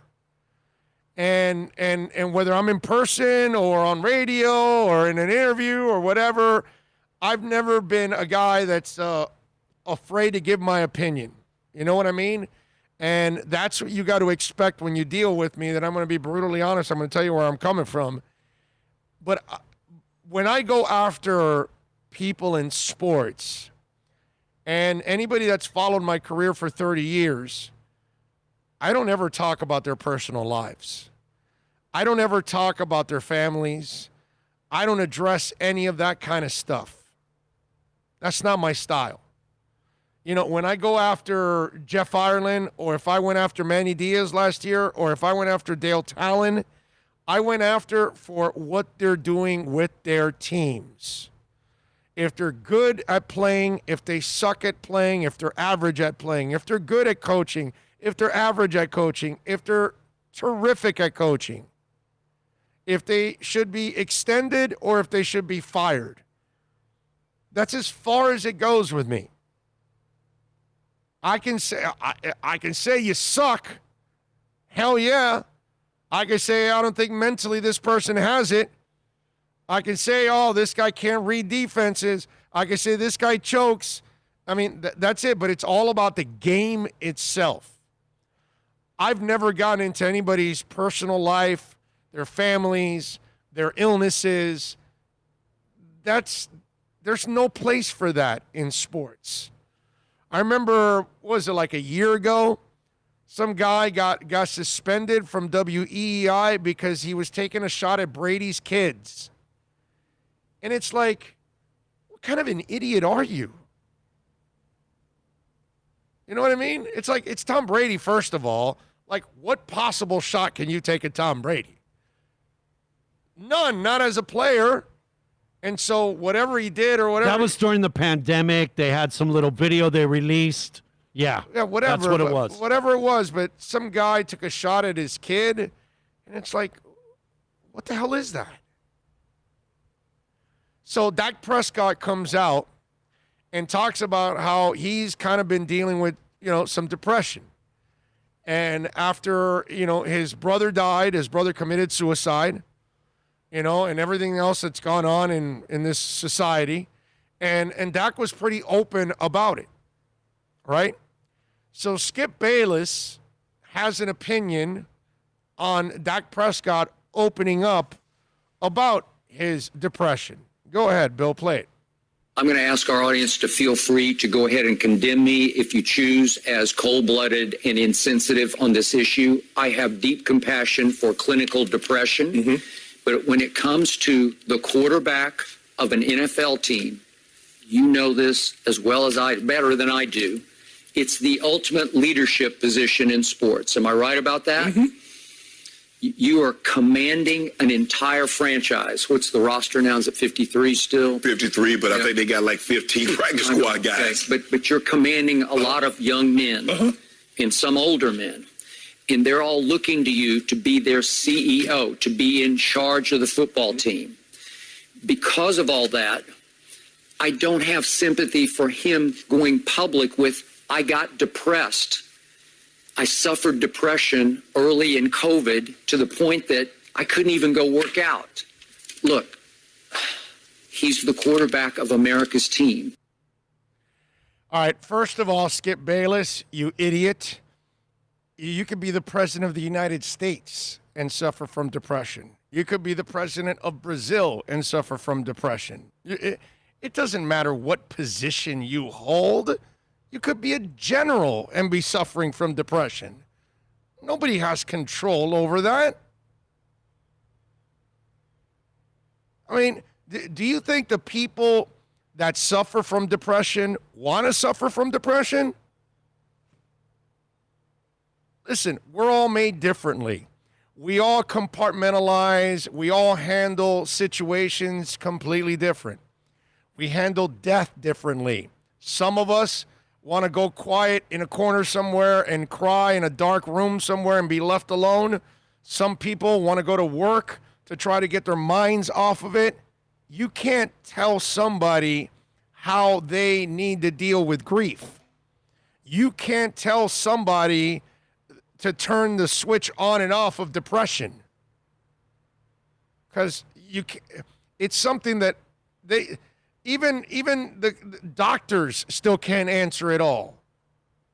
And they can't explain it all. And we don't know why it affects some people over others. For Christ's sake, how many people are taking their lives every day because they have some level of depression that's affecting their lives? And this ass clown is out there like, well, you're the quarterback of America's team.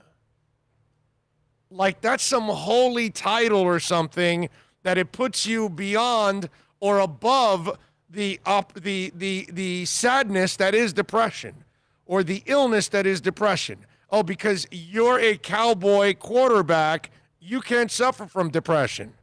No, of course not. You're in Jerry's world. You got a star on your helmet. You should have all the ass lined up outside the locker room for you. No, you shouldn't be depressed.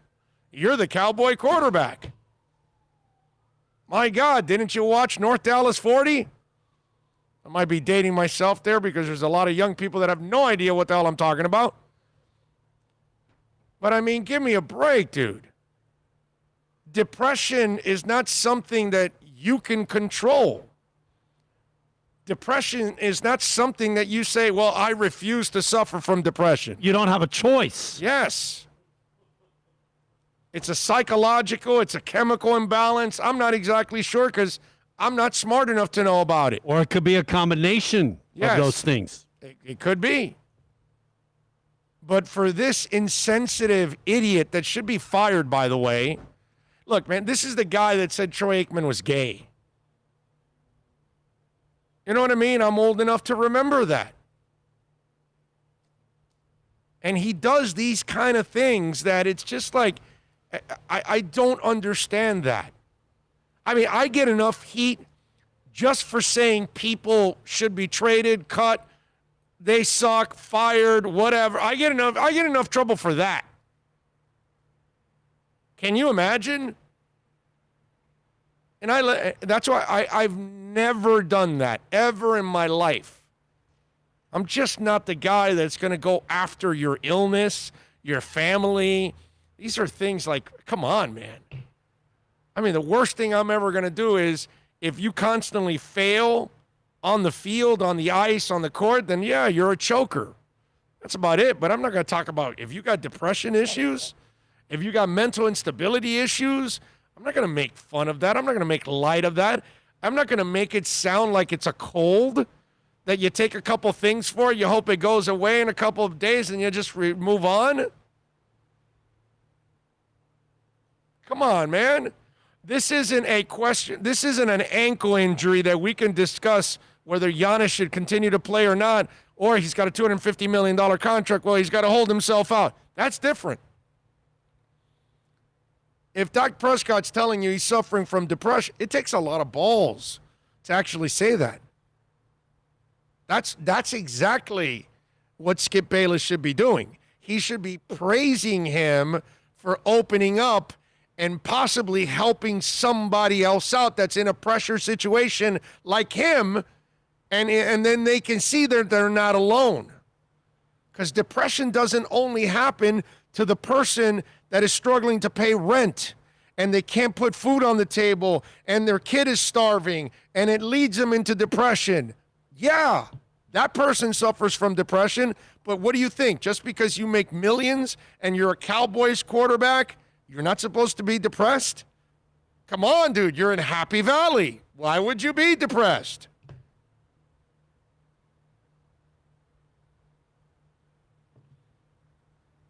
I mean, I saw that yesterday, and I swear I just wanted to punch that guy right through the screen.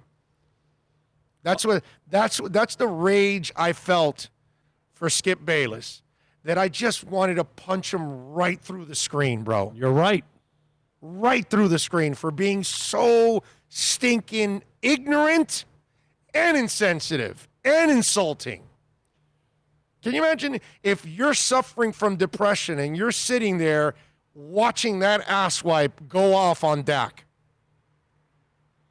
Anybody that suffered from that must be looking at him going, this moron has no idea what we're going through.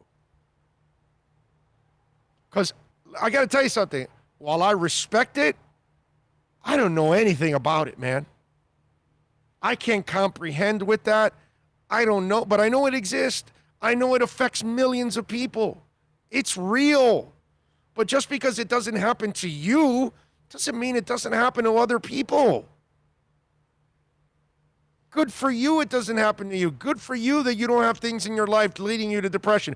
Good for you that you don't have a chemical imbalance that's created depression. I'm super happy for you that the environment, your health, it's all helped you to be that way. That's fine, but that doesn't mean everybody's that way. And so why? Because Dak got tagged and he's making $34 million and he'll make $41 next year. So he should be happy because he's got about $70 million coming his way in the next 2 years.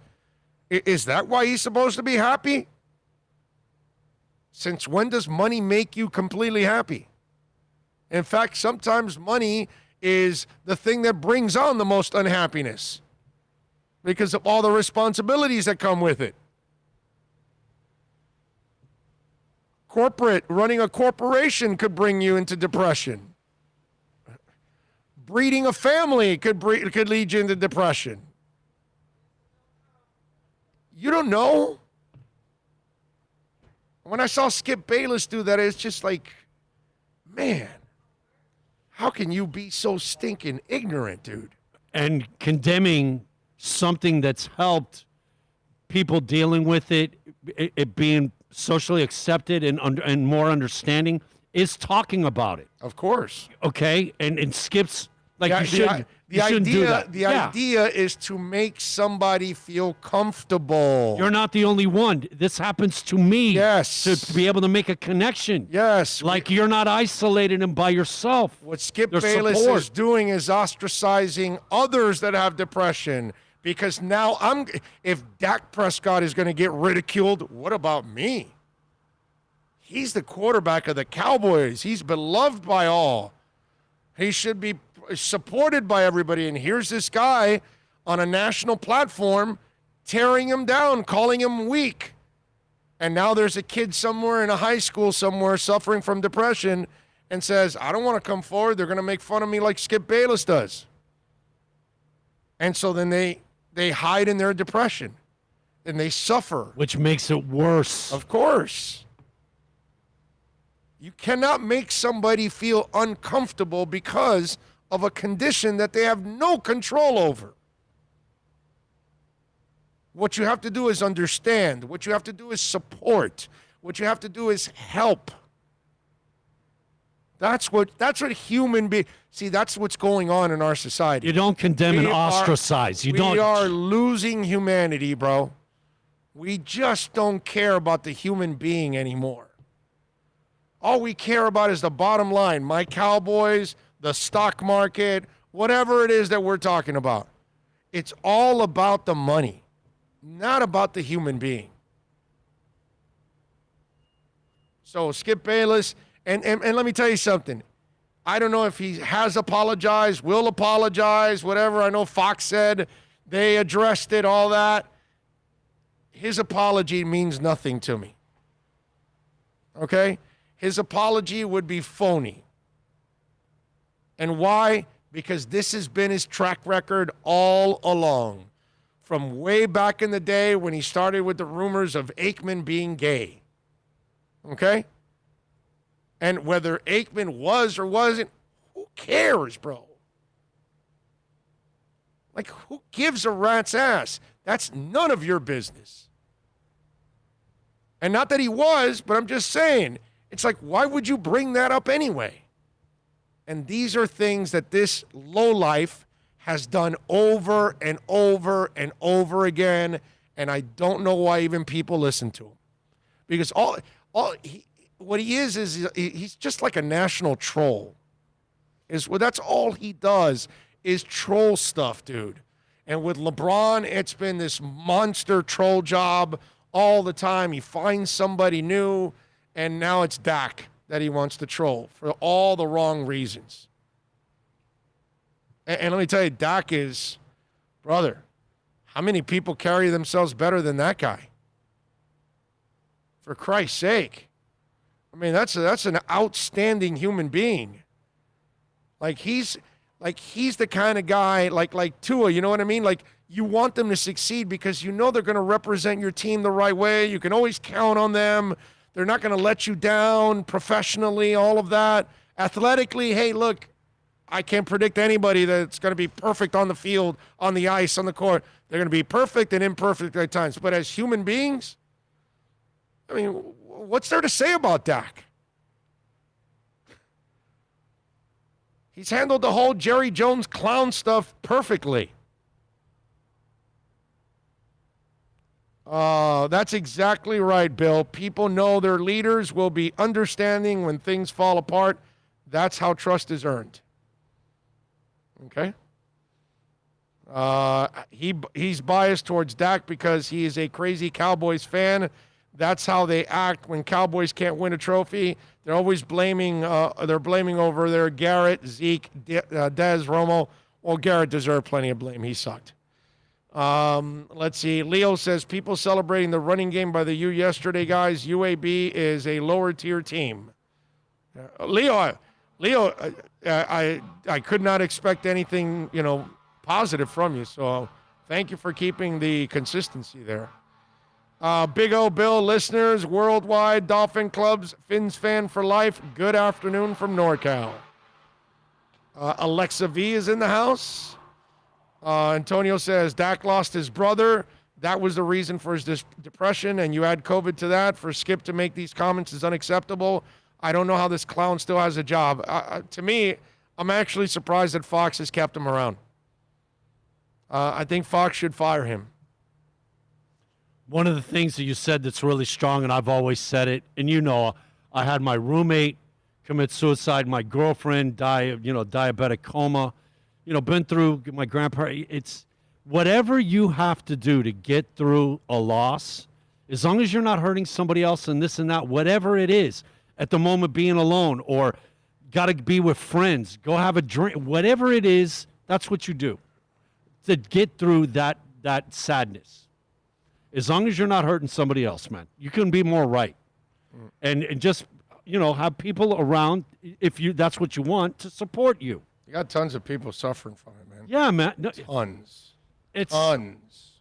I mean, look, it can be, I know, like bipolar and stuff like that, the salt situation in your brain that keeps the neurons firing properly. It could be, a situation that comes your way that triggers it. There's a lot of different reasons why it occurs.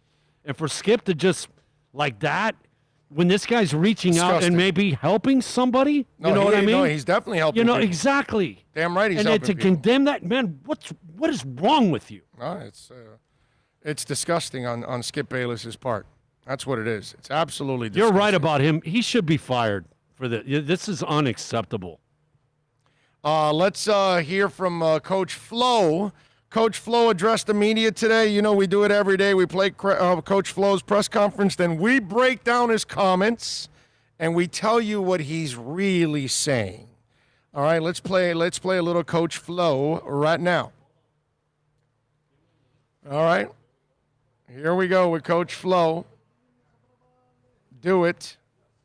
Good morning, Flo. Obviously, we want to know a little bit more about the video that was released last night. How did it come about, and why did you decide to participate? Well, it came about because of all the things that have gone on, in the country over, obviously starting with, Ahmaud Arbery and George Floyd and Breonna Taylor. And, I think this has been an ongoing conversation. So I think we all know, how it came about. Look, it was a player, driven decision that came from a lot of conversations about trying to find a way to voice their opinion. It's important issues that are important to the players, and we decided to move forward with it. There are things that I'm supportive of as well, and that's why I joined in with them. Cameron, good morning, Flo. I know some of the things that were spoke about in the video were calls for action. I know one of the players mentioned just calling owners to use their political power to influence things more. Has the team or you had conversations with Steve Ross about maybe how he could do more in that realm? Look, I talked to Steve about the video. He was supportive, but look, it was directed at everyone. I think every individual in this country can do a little bit better. It's players, it's coaches, it's owners, it's media, it's everyone. Everyone can do better, and that was the message. And I think to try to misconstrue the message or take it some other in a different light, I think that wasn't what the message was supposed to be. It's we can all do better. We all need to do better. And what's happening, in this country and really around the world, we need change, and it's something that we've been saying for a long time. And the players were. The video speaks for itself from that standpoint, but from a message standpoint, it's that we can all do better. Steve One. Brian, do you think the NFL's response to the protest movement, specifically the NFL's response, has been insufficient?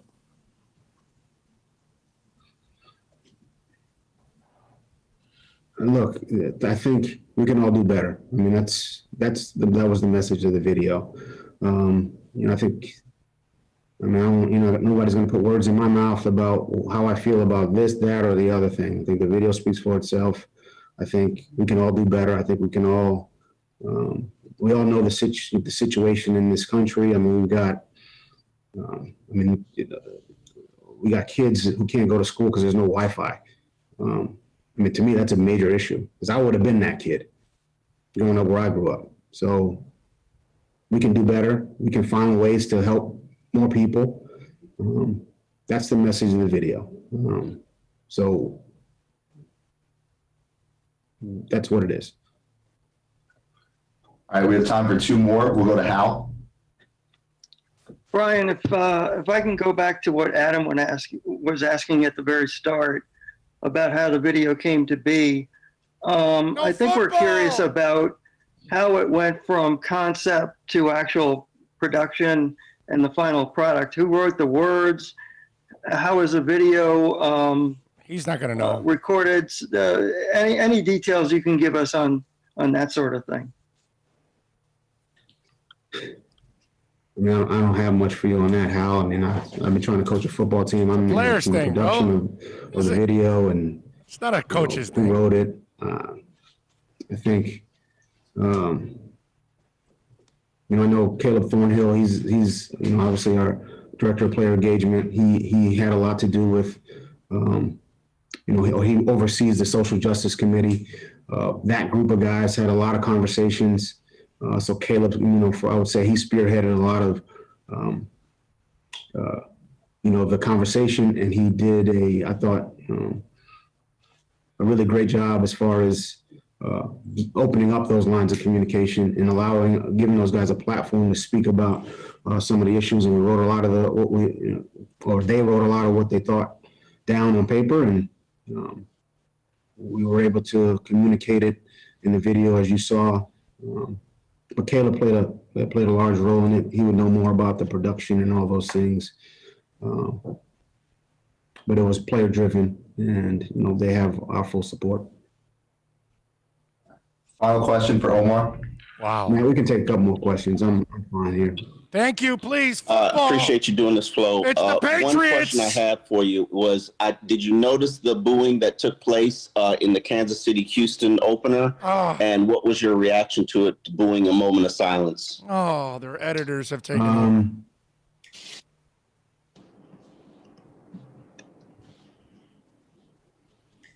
That's why the PR. I guess I don't really have a reaction. I mean, I think the moment of silence was for a specific reason, and I think everybody understands that. But at the same time, there's a game going on, so fans, they're rooting for their team. I mean, you don't know the specific reasoning behind why somebody's doing something. So, I don't try to create an issue or create division based off of that one instance. So. I'll tell you guys, I'm going to fill you guys in on some of you chatting what's going on here in this press conference. Go to Cam. Hey, Flo, you mentioned that the video was player driven, and obviously you ended up coming in at the end. How was that kind of presented to you? Like, when was it presented to you in the process, and when did you decide that you wanted to be, visible in the video? I have conversations with the players, all the time, whether it's football related. I've been part of some of the social justice committee conversations, not all of them. I mean, Caleb's really handled most of that, but as they were putting it together, they felt like, they know where I stand on a lot of these issues anyway. So I was asked to say a line, and I said it. Do they know we're playing the Patriots this weekend? I'll explain. Brian, there's obviously a lot of division within the country on this subject. What's your sense of locker room unity on this? Are any concerns about it being potentially divisive? I'll explain why there's no football here. The message is try to create unity, not divide. That was partly why they wanted to do it. So it was specific to our locker room, I feel like we're all on the same page. I hope it's that way. But look, when you're dealing with, 53 guys and 16 practice squad players and, coaches from different coaches and personnel people from different places, you may have different opinions, and that's everywhere. So, and that's good. That's a good thing as long as we communicate it and talk it out and show respect. But the one thing I've said to the players is, it's one thing. Faith without works is dead. Faith or belief in something without works is dead. So, we can talk about doing things, but we got to back it up with some action. They know that. They understand that. And anyone else who speaks out really should understand that as well. So, that's been the message to those guys, and I think they understand that. And I think they're ready to help and take action in ways that they can. But there's just personally, I know that you never feel like you're doing enough. You feel like you need more. You need more help. And I think if we get more people trying to spend the time or donate time or donate money or donate or actually just have I won't call it a change of heart, but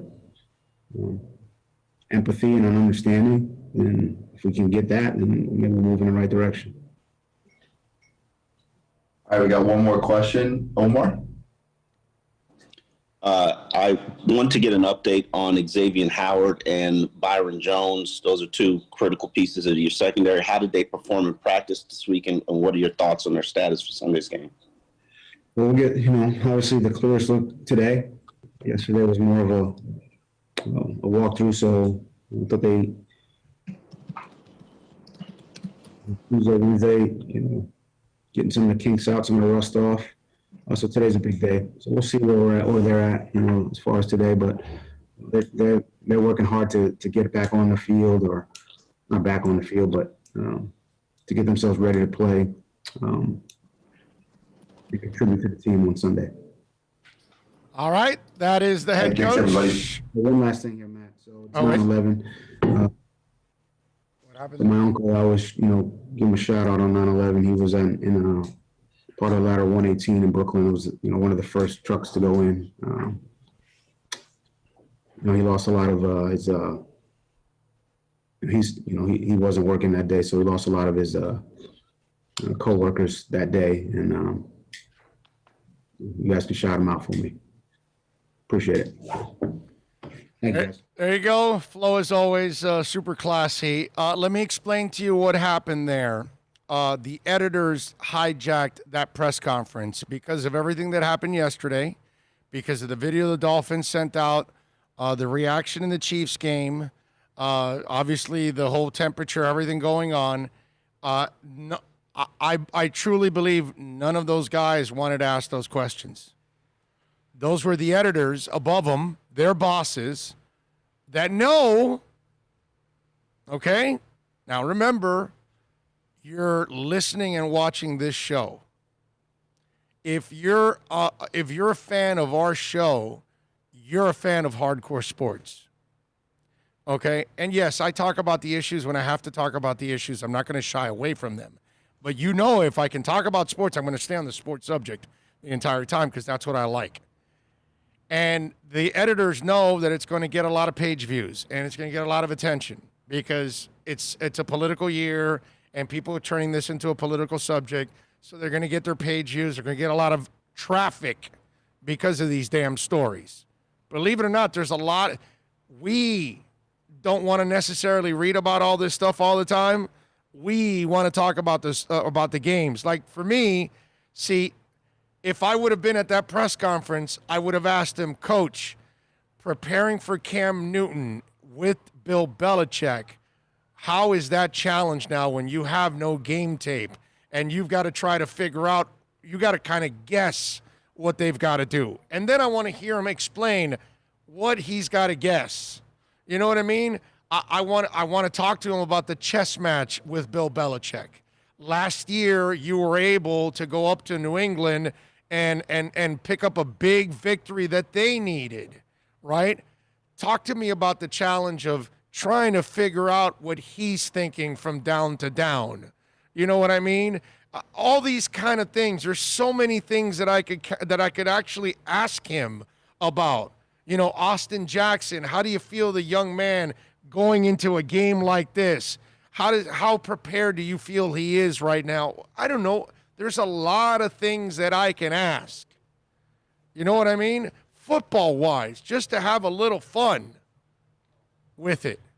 And there's no football questions because the editors felt it wasn't important. This was a headline. The Dolphin players made headlines with their video, so they wanted to piggyback off of that because the Dolphin video, you know, it went viral. It was on SportsCenter. It went everywhere. Okay? Everybody was freaking out with the Dolphin video. Okay? It was getting praise all over the place and obviously some hate.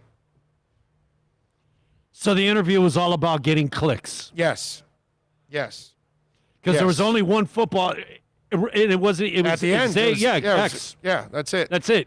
And, you know what? I'm telling you, yeah. Adam Beasley did not want to ask about this. Omar Kelly did not want to ask about this. This is their agenda was hijacked by their bosses told them you need to write today about the social injustice. And you need to write about what happened in Kansas City. Ask him about it. You need to ask him about the video with the Dolphins. How much did he know about it? All that kind of stuff. It's not because it's not just going to stay to the sports market. It's going to go outside, and you're going to get more clicks. Oh, you're going to get more clicks because everybody else is picking it up. Right. And in a political year, they're going to want to read this. So, I'm going to say this because I believe I'm speaking for. I don't kill the reporters that were Right. there.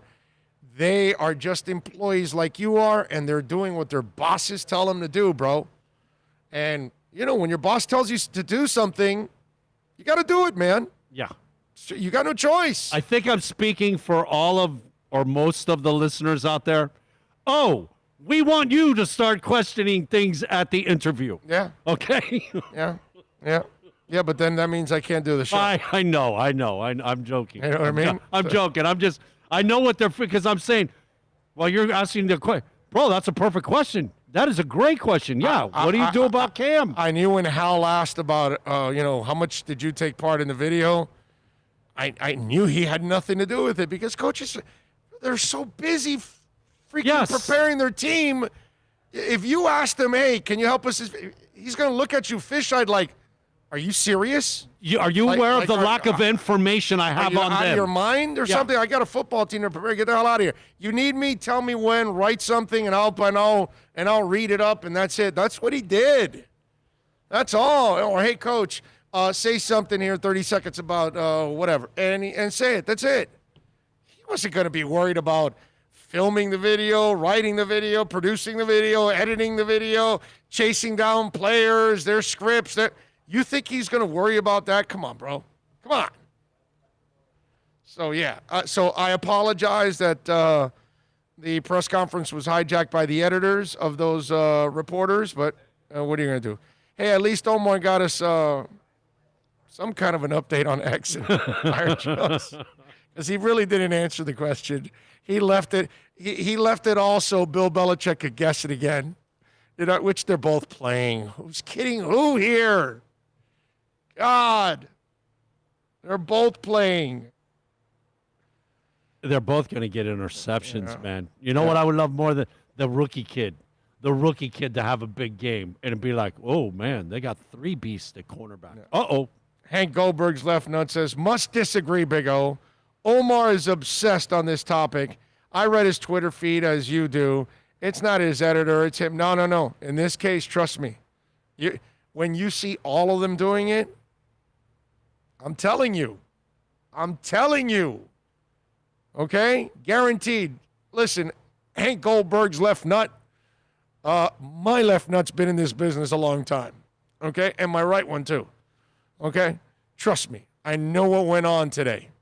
It was hijacked by editors. When it's all of them, I know it. Guaranteed. Okay? We got to switch gears. We got to get ready for Julia.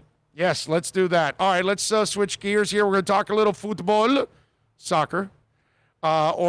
Inter Miami visits Orlando City. Julia Poe covers Orlando City. We talk a little football next.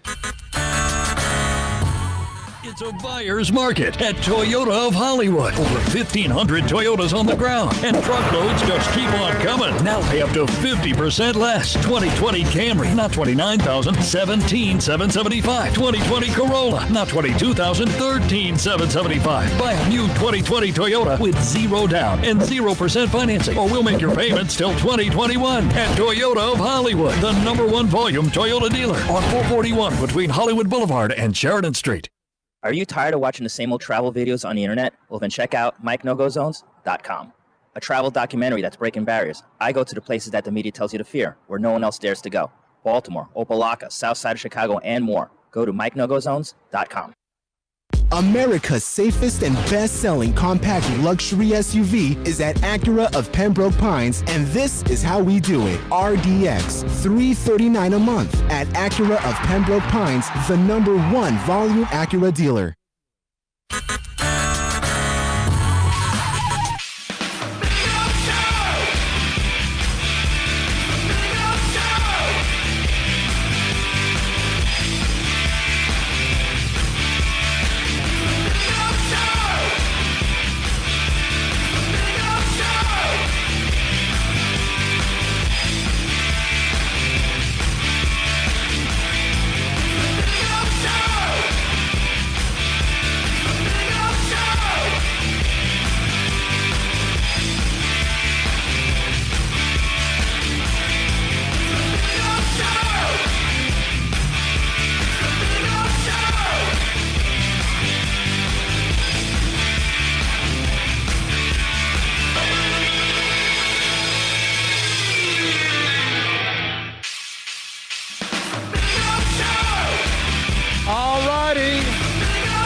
Welcome back.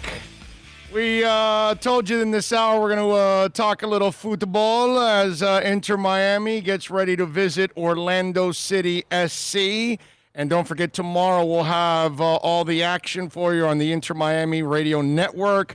Download the app. You'll be able to hear the entire broadcast. Alex Dano and myself and Fernando Fiore will have the pre, half, and post. Chris Whittingham, Thomas Rongan, along with Fernando, will have the call of the game as Orlando City is meeting Inter Miami now for the third time this season. They lost to them in the bubble the first time around. They won 5 weeks ago, 3-2 at Inter Miami Stadium.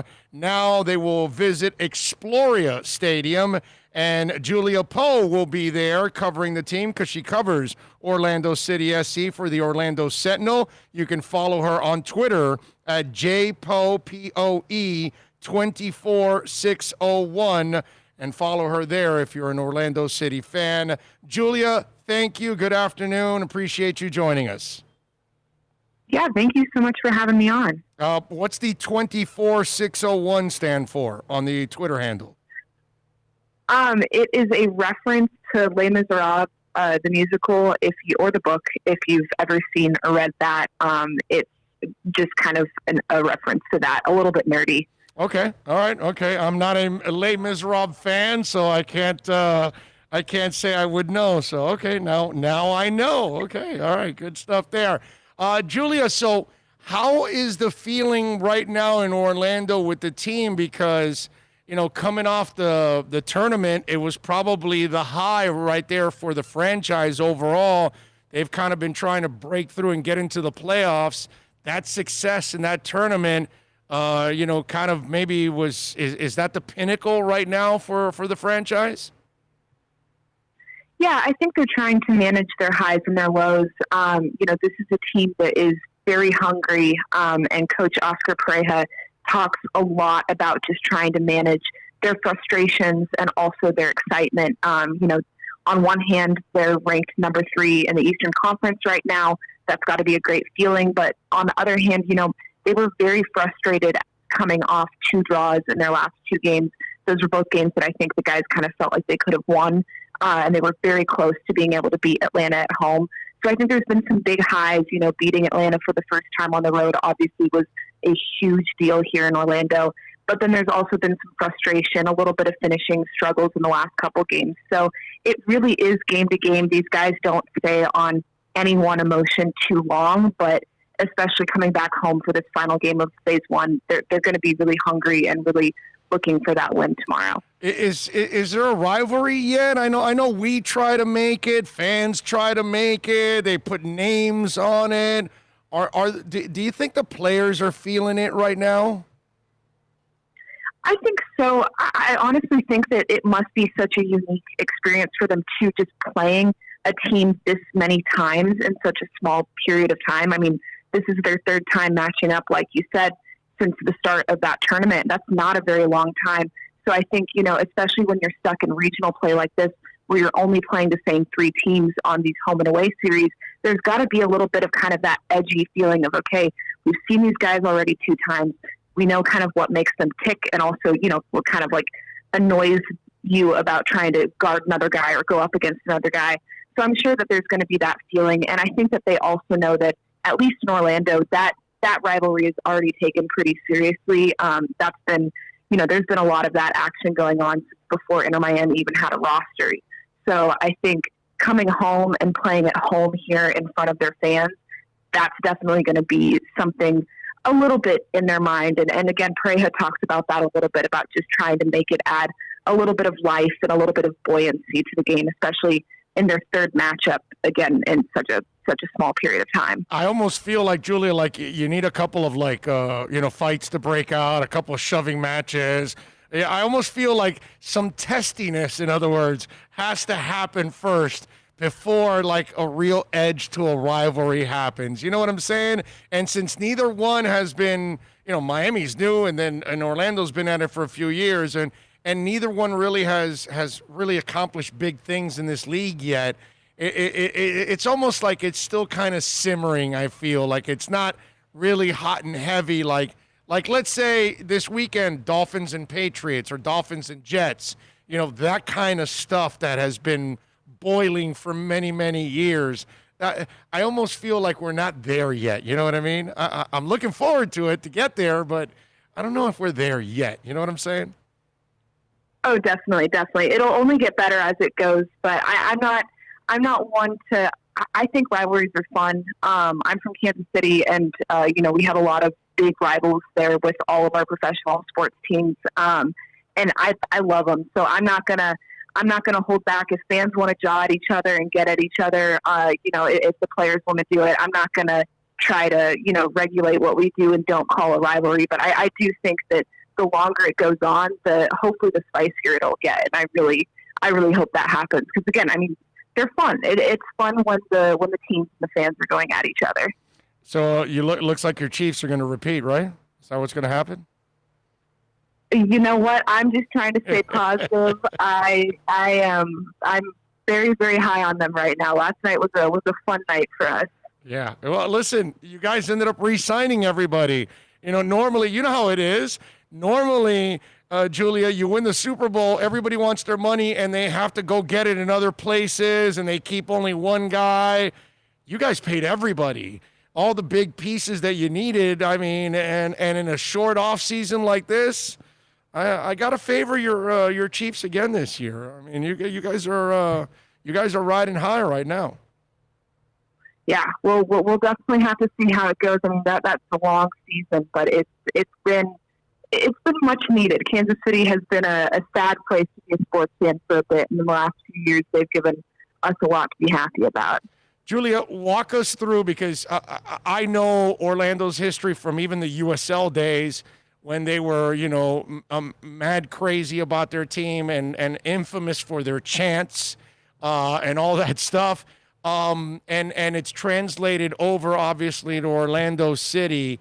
Why? What can you attribute the incredible buzz and support that city has just incredibly embraced that team? Why?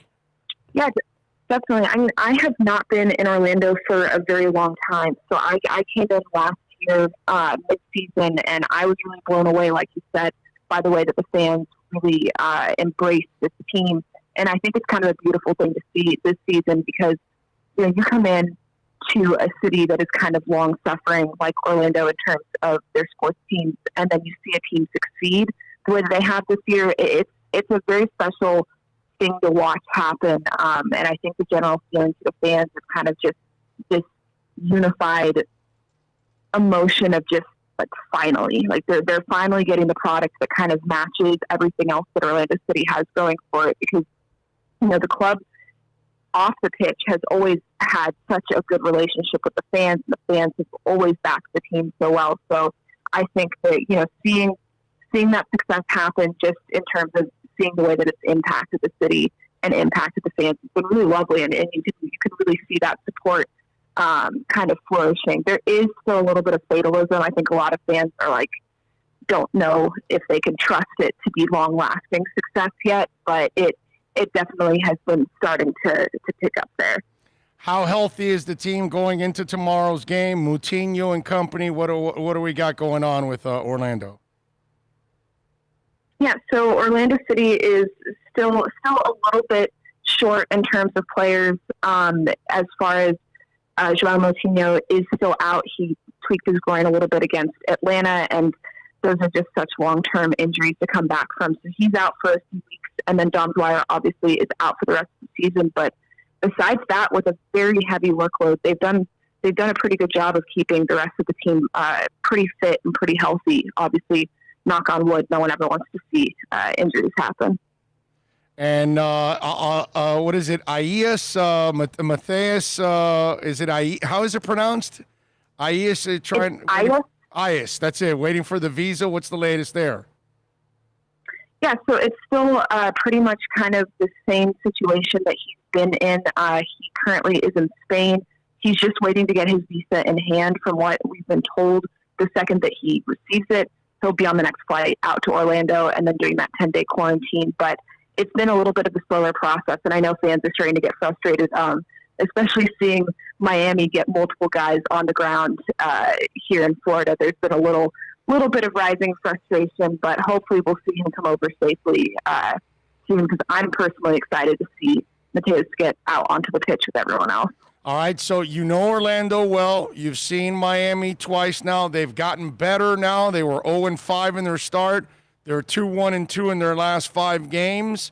What do you see different now where you think this could be a challenge for Orlando? I mean, I think that I actually wrote something about this today, that Orlando City really has never seen the same Miami team twice, even though this is going to be their third matchup, obviously. There's been a new addition that has the ability to be a game changer every single matchup. So I think in that second match, obviously with it being a loss for the Lions, they have a good amount to kind of go back and look at the film and improve upon from that game. They were not holding their defensive shape very well. They were really open for crosses and just allowing Miami to kind of pick them apart in a way that hasn't really happened that much this season. So I think getting back to that defensive discipline, and look, having a full week off is going to be huge for this team, because they were visibly exhausted when they came into that second Miami matchup coming off of the tournament. And I think that having, again, a full week this week to rest their legs and kind of get over the hump of these recent schedules that have been just so hectic and so heavy for them, I think that that's really going to be beneficial for them, and hopefully just let them, kind of get a little bit more into their rhythm, especially being at home. That's going to help as well.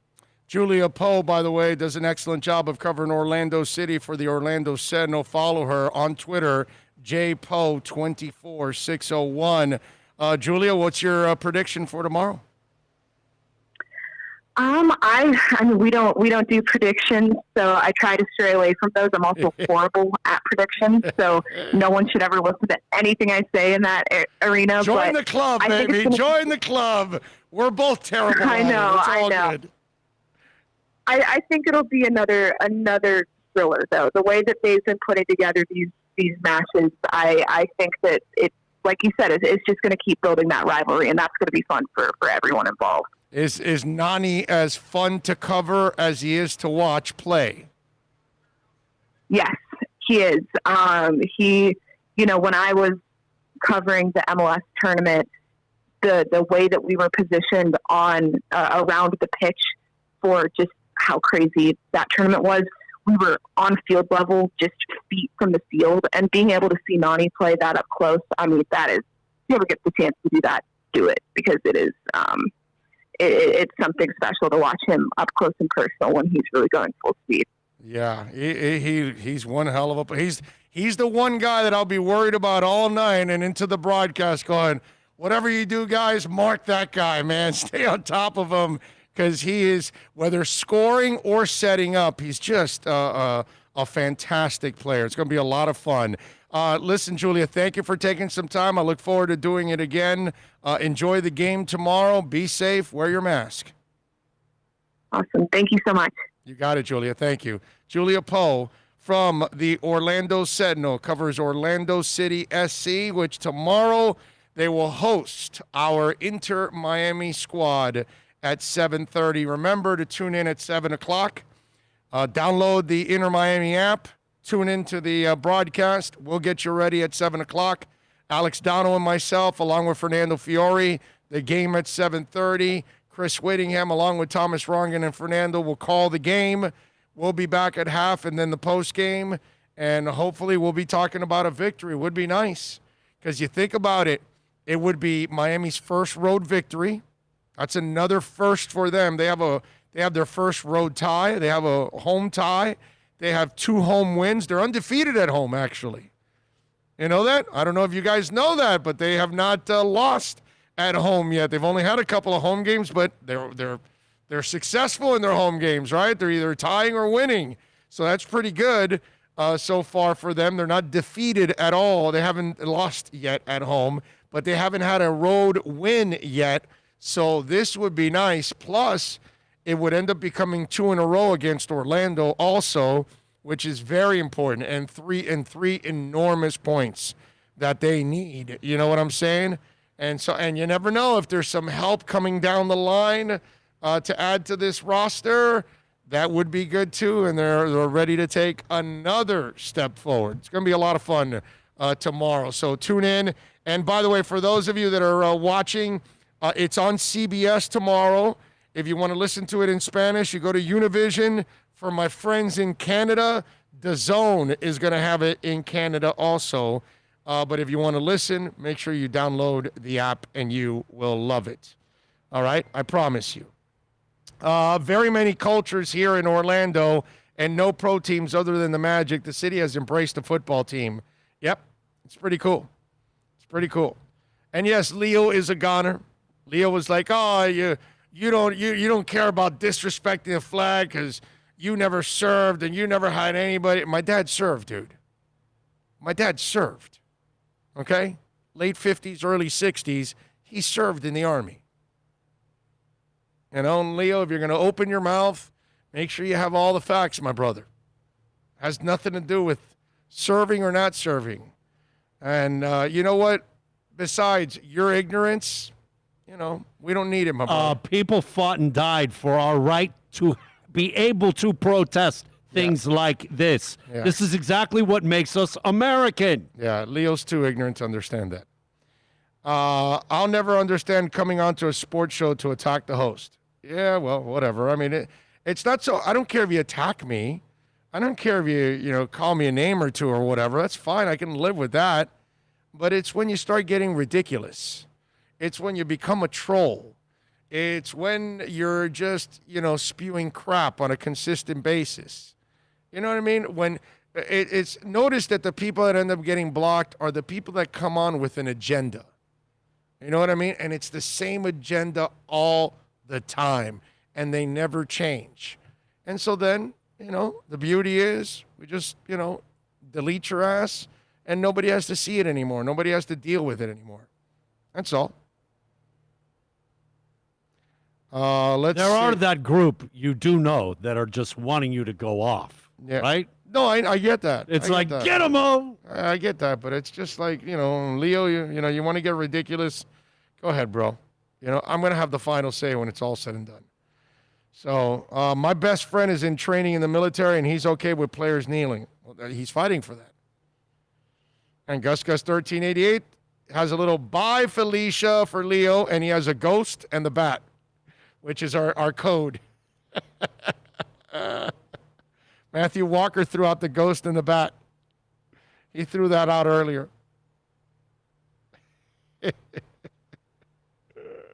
So the bat signal was already out for Leo. Super Boom Shack says, Big O, I just want to remind everyone what happened 19 years ago today and takes a second to remember all the people who died and never forget. And Super Boom Shack, thank you for your super chat here. And you are correct, sir. On a day like today, on 9/11, is a day that we could never forget. We're gonna always we need to remember it every time it comes around. You know what I mean? It's in a twisted way with what's going on in this country. The ignorant want to destroy all those statues. And I'm telling you, it's ignorant and it's criminal. Okay? What you do, what normal human beings do, what rational human beings do is they discuss it and they say, this thing has to come down. You're right. Let's bring it down and let's put it in a museum. And it's not because you're going to honor the museum. It's because you want to tell what history is all about and what this person did right and what they did wrong. Because isn't that all of our history? None of us are born where we, except for Tim Tebow and Russell Wilson. But the rest of us, okay, that are like normal people, we screw up a lot. You know what I mean? And if you die at 80 years old, you're going to remember about a lot of things that you regret doing, and you're going to remember about a lot of things that you did well. Okay? Hopefully you didn't do things to some of the extremes of some of these animals, like slavery and torture and anything else like that. But my point is that 9/11 is a lot like those statues. We need to keep that memory alive so we can teach people what is wrong so we don't repeat the history. Okay? We don't want slave owners anymore. We don't want people that are biased and hateful and whatever it is. That's part of their history. You know what I mean? Ty Cobb was a great baseball player, was also an incredible racist. They say those that don't know their history are damned to repeat it. Exactly. And so that's why 9/11 must be remembered every year, because what those animals did to our buildings and the Pentagon and all the people that we lost at the Pentagon and in those buildings, we can't forget those people, but we can't forget the animals that created that problem. And it's just like those statues that we're taking down or destroying or whatever. No. Let's keep those statues. Let's teach young people what they stood for, the wrong they stood for, so we don't repeat what they do. You know what I mean? So it's interesting that on a day like today that we don't want to forget, I want to remind people that we don't want to forget and melt down those statues and just erase them from the history books. No, dude. Those things need to be marked down in history, and we need to teach people this is not what we want to be. We don't want to be the America of 100 years ago. We don't want to be the America from 200 years ago. You know what I'm saying? So, on a day like today, there's no doubt that we remember and honor the people we lost, the people that fought to save those people. Every fireman, every policeman, every emergency health worker that passed away, people that passed away after that. Look at Donna Summer. She apparently got cancer from 9/11. From all the debris that was in the air, she ended up breathing it that day. And that happened to a lot of people that day. They didn't all die in the building or at the Pentagon. Some of them died months and a couple years later from causes from 9/11. So we must remember all of them.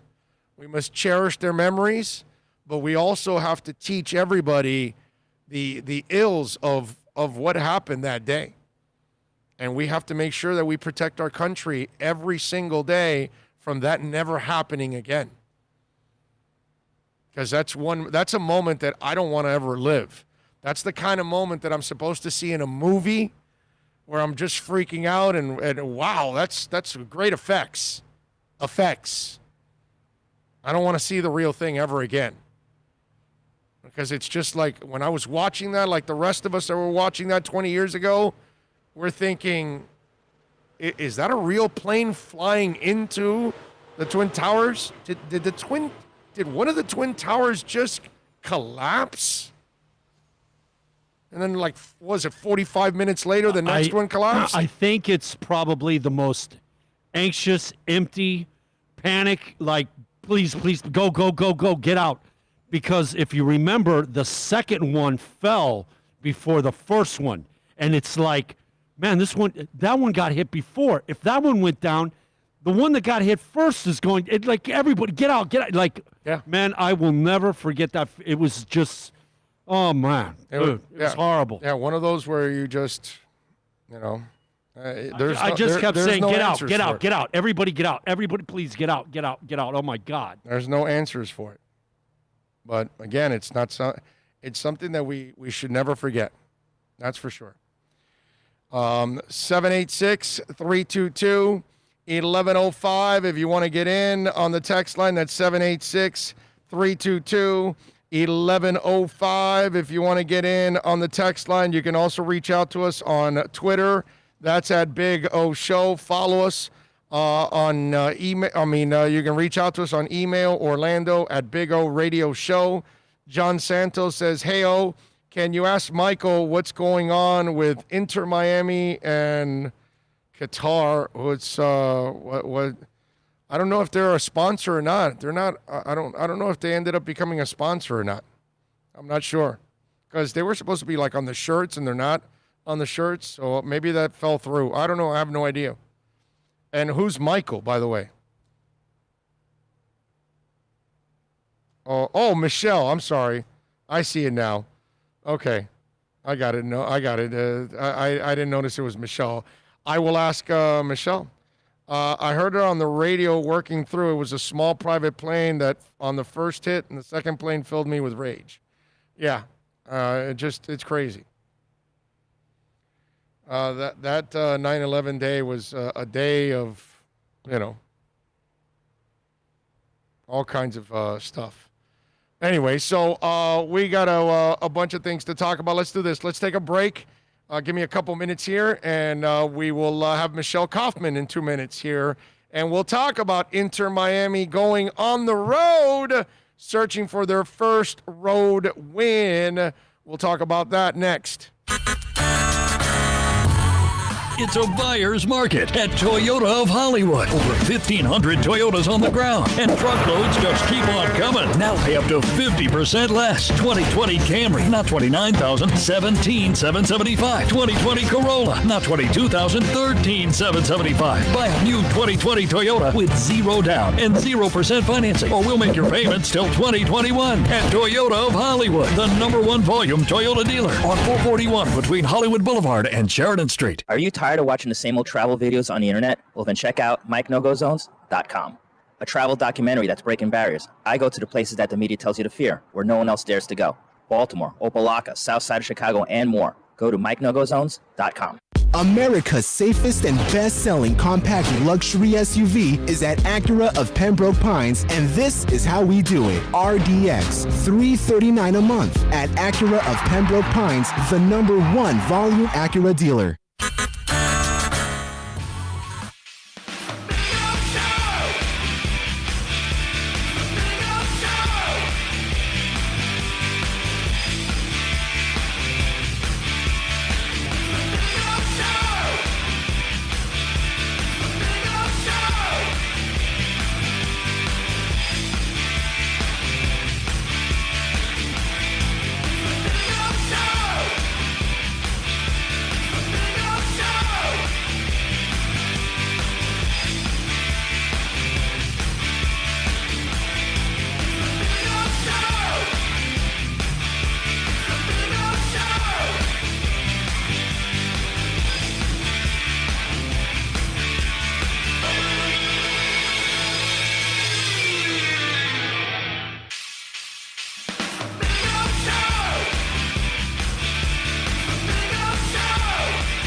Earlier in the hour, we were talking with Julia Poe, who covers Orlando City for the Orlando Sentinel. Well, now we're going to do what we normally do every week.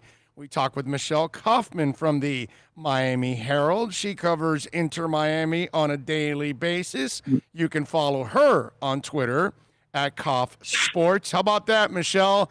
Who the hell does that locally, right? Giving Inter the kind of love. We had the Orlando City beat writer, and now we've got the Inter Miami. That's only you. Yeah. You are the only one who would do that. That's no one right. else even mentions. They don't even act like there's not even a team here. I know. It's so sad. But you know what? It's what I was telling you the other night. When we hear about the story you broke with Higuain coming here, and when that happens, like I told you, your beat is about to get really, really special now, down the line. And meanwhile, the team has improved drastically in their second 5 games, 2-1-2 from 0-5 to 2-1-2. That's an enormous improvement. Yeah, they've just had one loss over the 5. So, no, they've improved a lot. And with some tinkering, different lineups up front especially. But, this last game was very exciting on the, with the 2 amazing saves from Robles on the PKs, and then Lewis Morgan coming in, to his own. And Diego Alonso, the coach, said that they had a talk with him. They had a talk with Lewis Morgan a day or two before that game, and said, "You need to believe in yourself as much as we believe in you." They said that they felt that he was deferring too much. He would bring the ball up, and then was always looking to pass, to Pizarro or whoever. Well, he's a hell of a passer. Wait a minute. To his credit, he's a hell of a passer. Okay. He's a hell of a passer. Now, he's a good passer, but they felt that sometimes he was maybe passing up on potential opportunities for himself, So they told him that, they want him to not only distribute the ball, but if you see an opening, go and shoot, that they have a lot of confidence in him. They think he's a really good player with a great future. And they said that they felt that he didn't believe in himself as much as his coaches and teammates did. So they tried to infuse him with some more confidence, and it looks like it showed. Also, it was his dad's birthday yesterday, and he said that he wanted to score for his father. So that was very cute. Yeah, that's it was an impressive outing by Lewis Morgan, and obviously what the goalie did was just, I've never seen that, actually. I've watched a lot of soccer games. I asked Chris Whittingham that. He's watched a ton. I asked Thomas Rongen that. I asked Fernando Fiore. Nobody in our box remembers.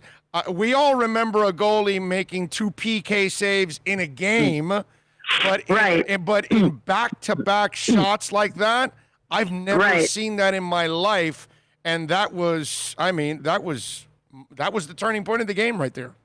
Yeah, great instincts by him. His experience showed incredible instincts, and he apparently did not listen to his coach. The coach told him to go the same way on the second time, and he went against the coach's instructions and went the other way, which turned out to be the right decision.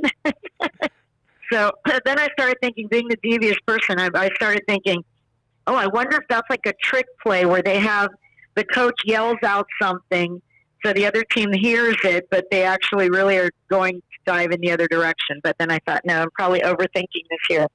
But anyway, that was a big win for them. It was really needed. They had been frustrated with the ties and with not scoring. They had gone, 270 plus minutes without scoring. So they finally got 2 goals, and they got the win. And now they have Higuain. He got here last night. Jorge Mas posted a picture of them at the airport together. He's going through medicals, through physicals now. And, the clock is on for quarantine right now. They had to just get him here. Once he's here, the quarantine period can begin. So I know the team was very eager to get him here ASAP. Even if the paperwork doesn't have everything signed yet, they can start the quarantine period and say, okay, he's been here 1 day now. And, the quarantine period is up to 10 days, usually about 10 days MLS requires. So they have a game tomorrow at Orlando. And then their next game is going to be next Saturday. They just announced the 3 next games. So next Saturday, the 19th, they're at Atlanta. I'm getting tired of playing Atlanta, by the way. I know. It seems like every other game is against Atlanta. But anyway. But wait a minute. Here's the real positive of all of this. These are the winnable games, actually. Yeah. And so take advantage of the Nashvilles and the Atlantas early on here because then it starts to get hairy and you start playing some of these other teams. And even Orlando City's beatable too for you. So all of these games that you are playing, you are getting opportunities to pick up some points here. And now they're finally doing it in the last 5 games that they're picking up a whole bunch of points. So that's where I find the positive in all of that at least you have an opportunity because right now I think they're actually a better team than Atlanta. Yeah, I think they are. So they'll play Atlanta the 19th. Then on Wednesday the 23rd, which could be the Higuaín debut, could be here at home against New York Red Bulls. That's a Wednesday night, September 23rd at home against New York, and which is, Robles' old team. So that'll be, interesting emotionally for him. And then Sunday the 27th, they play at Philly, and that's a tough game, at Philly. So that's September 27th. So their next 4 games are at Orlando, at Atlanta, at home against New York, and then at Philadelphia. So 3 of their next 4 are on the road. James Roman is asking, and I think I answered it for him, but maybe you can explain it better than I'm just answering it. The Lee Gwynn trade was basically part of compensation to free up Higuaín, correct? Well, it was a combination. He was unhappy because he clearly was not in the plans here, and he kept asking for more playing time, wasn't getting it, was getting less. So he requested a trade. He was not happy that he was clearly not in the plans. There was a quote from him yesterday from New England. He did a press conference, and he said, for whatever reason, Diego Alonso was not in his plans. So I wanted to go somewhere where I could play. He's already not a young guy. He only has limited years left, and he felt that he still has something to offer, and he didn't want to just sit and watch from the stands. So he requested a trade, and then, they obviously wanted to gather money to pay for Higuaín. So they had to pay DC United $50,000 because they had the discovery rights on him. So, by getting $50,000 from New England, then they can use that $50,000 to pay DC. But no, it was partly that, but it was partly that he just wasn't happy here. Yeah, and I don't blame him. He wasn't getting playing time. We were all questioning why he wasn't playing, but obviously something he didn't fit what Diego was doing. That's for sure. I mean, it was. Yeah, the only thing I heard was, the only thing that I even heard that would even explain is that he, defense is not his thing. He's really a really good finesse passer, but is not a guy who defends that much or doesn't like to or doesn't. I don't know. That's not his forte. Let's put it that way. And apparently Diego Alonso likes midfielders who have a high work rate, who are running around defending a lot, and distributing, and he's more of a distributor than a defender. Yeah. Well, so he just didn't fit in. He just didn't fit in with what Diego Alonso wanted. Now, with another coach in another system, he may be perfect to fill a slot there, Right. No, I'm with you. I mean, hey, you look at Lewis Morgan. Lewis Morgan will play both ends. You look at Matuidi that they just acquired. He'll play both. He'll play from box to box. So you could tell that there's a style of player that he wants. Yeah, Ben Sweat. Ben Sweat is running up and down all over the place. He's in the defense, and then all of a sudden he's crossing the ball, from the corner. So exactly. Yeah, they're doing a lot of running, a lot of, they're moving around a lot. Yeah, so. Hell, Morgan had a key defensive play on the left side of the box in that game. Right. You know what I mean? So you're onto something. I didn't realize that, but that could be the reason why he didn't think Gwynn. And Gwynn at his age, he wasn't probably going to be able to rely on him 70 minutes a game, or he didn't feel like it because he didn't have the energy to run offense and defense. So I can see. Yeah, because I went back and I tried to read more about him because I was trying to understand it. And even some of the stuff that I read about him from when he was in LA, some of the stuff I read was, Lee Wen, as exciting as he is, whatever, he's not getting more minutes because of his defense. So it seems like maybe that's been, an issue with him before. Well, that's not what he is. It's not what he is. That's not what he is. Yeah. Right. Yeah. If you That's watch not what he is. He's not a defender. He doesn't want to be, and he isn't. And that's not what his best. That's not his forte. So I think his style of play just didn't fit in. Whatever. So hopefully for him, he'll have a better opportunity. Bruce Arena knows him well because he played for LAFC, and Bruce Arena was with the Galaxy, and Bruce watched him a lot. So he feels that there is more opportunity for him there. So. Okay. Michelle Kaufman, by the way, from the Miami Herald, joins us every week to talk a little Inter-Miami football. You can follow her on Twitter at Koff Sports.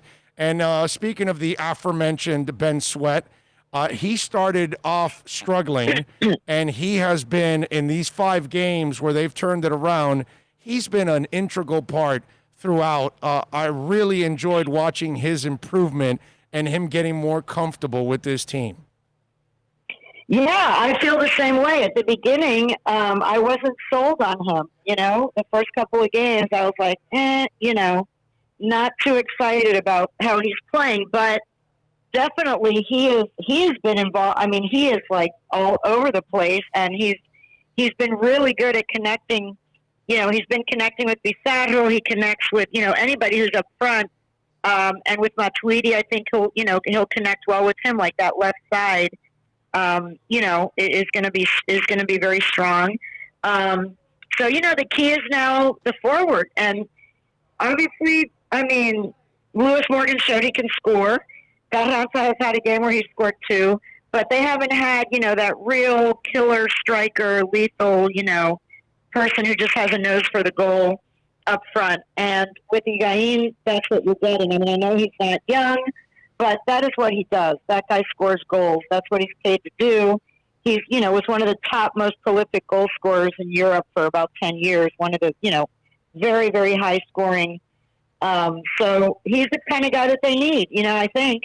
Yeah. We'll see. And then the fact that he played with Matuidi, they've been teammates for years at Juventus.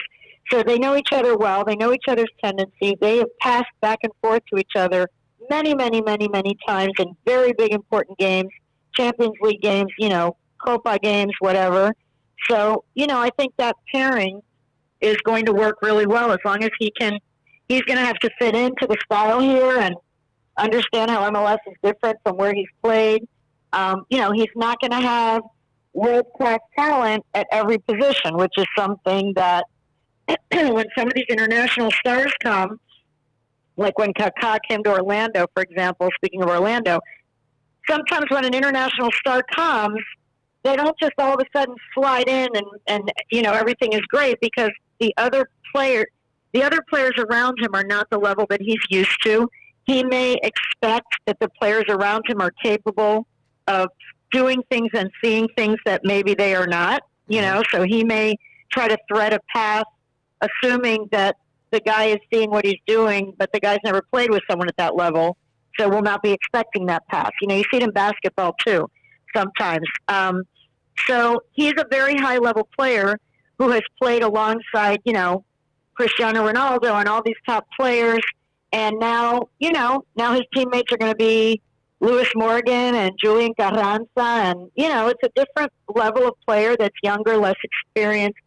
So they're going to have to adjust to him, and he's going to have to adjust to them. And the other thing that also happens sometimes when you have a big star coming in, like him, huge name, is that the other players sometimes are either a little intimidated by the person or they defer to them too much. It's like, okay, we have Higuaín here.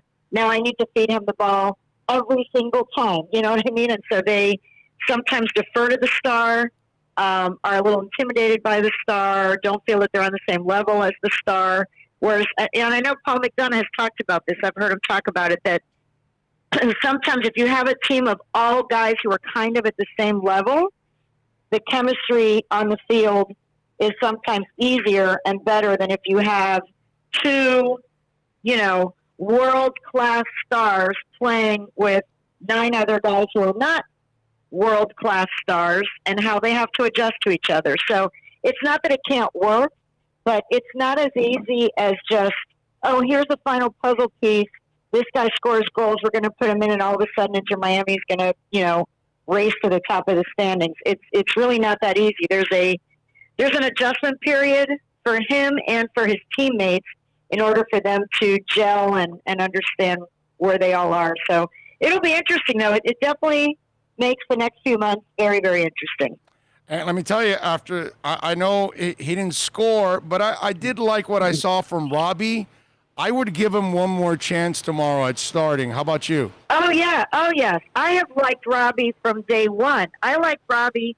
I think I may have mentioned on your show, I don't know, a long time ago, but at the very beginning of preseason training, when they were up in Port St. Lucie or wherever it was that they were, Port St. Lucie, and I went up there and I went to watch a couple of the practices up there. And I remember one specific practice where the practice was over, everybody left, and he went over to an assistant coach and wanted to work on something, Robbie. And, the guy grabbed a bag of balls, and he stayed after for a long time. When I was leaving, he was still out there. So everyone was already gone inside. They were probably already eating their lunch. And Robbie Robinson was still outside there working one-on-one with an assistant coach. And that said a lot to me right there, just seeing that a guy who really, really, really wants to learn, really wants to improve. And from what I've heard from people within the team, everybody just loves him. All the veterans love him because his attitude apparently is just, he's a super nice, like Southern gentleman, nice guy. But then when he gets out there, he's just, he's like a workhorse. He runs, he works, he wants to get better. He's like, he's physical. Very energetic. He's physical. Huh? He's physical. He's physical. He's got a big body. Yeah. He's a big guy. He's a big target. So when you're, sending air balls into the box and stuff, he's a big guy.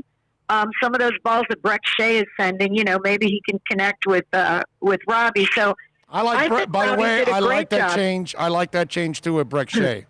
I like him. I like him. Do you like him in that lineup? Because I think his body, because he's not a fast guy, but he's not fast. But he uses his body. He's a pretty nifty passer. He plays good defense.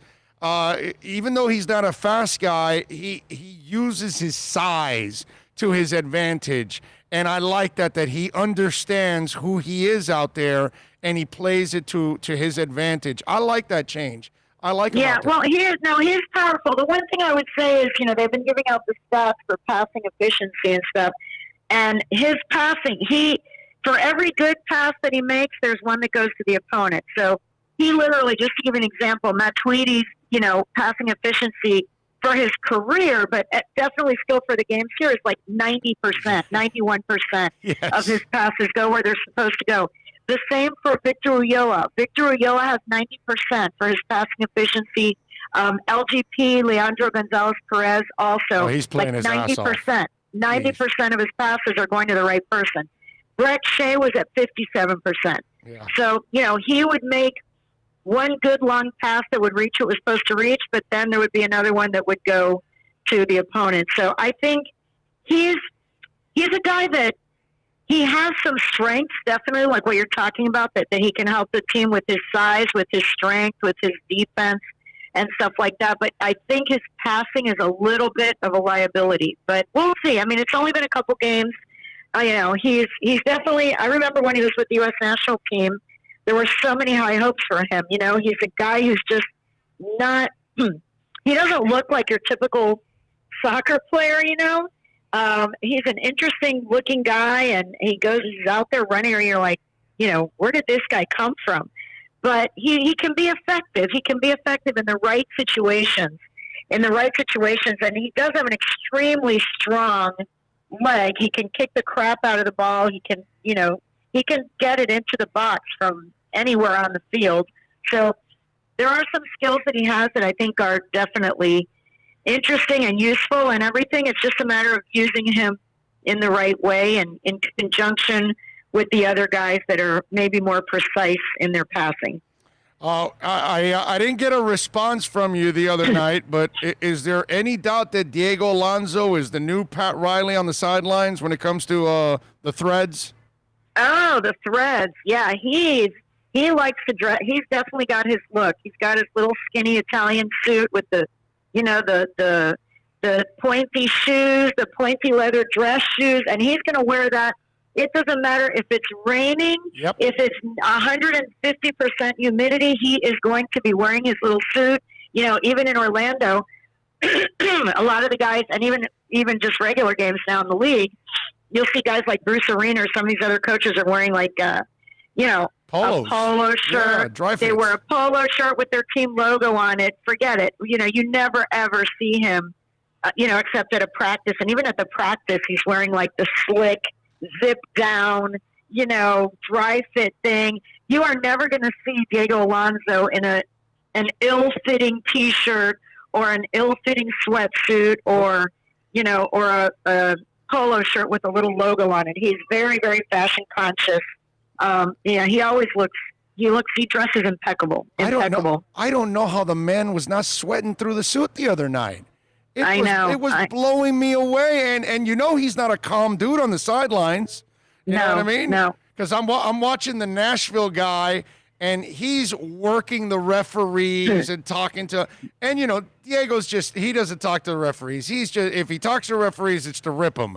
But if not, he's just calling out his players and what they need to do, and he's, walking back and forth and pacing. And the one time where he had a player injured, he was like, "Come on, hurry up, get back on the pitch," that kind of stuff. I mean, he is a fiery dude. And I turned to Dono because we were sitting in the stands in the last game there during the game after we were done with the pregame, and we're listening to all of this and watching him, and I'm marveled because it's hot as hell. And the dude is ice inside that suit. That's amazing. Yeah. Well, he could get an endorsement for a deodorant, for an antiperspirant. You know what I mean? Like, here's this guy who's he's all, he's very intense during the game and everything, but his armpits are dry. Well, we don't know. We haven't seen his armpits, but he looks like, like he's somehow keeping his cool underneath that suit. Hey, if I sell suits in this town, he's the guy I want endorsing my suits now. Now that I can't get Riley, that's the guy I would get because he would wear my suits on the sidelines. He would. You know what I mean? No, and he's thin. Yeah, he's thin and he's fit. He looks good. He'd be a good model. He'd be a good model for a suit. Absolutely. There is no doubt about that. All right, what do you? Yeah, he matches with David Beckham on that. You know what I mean? He's got the David Beckham type of style for suits. So what's the game day coverage tomorrow like in the Miami Herald? What are you working on?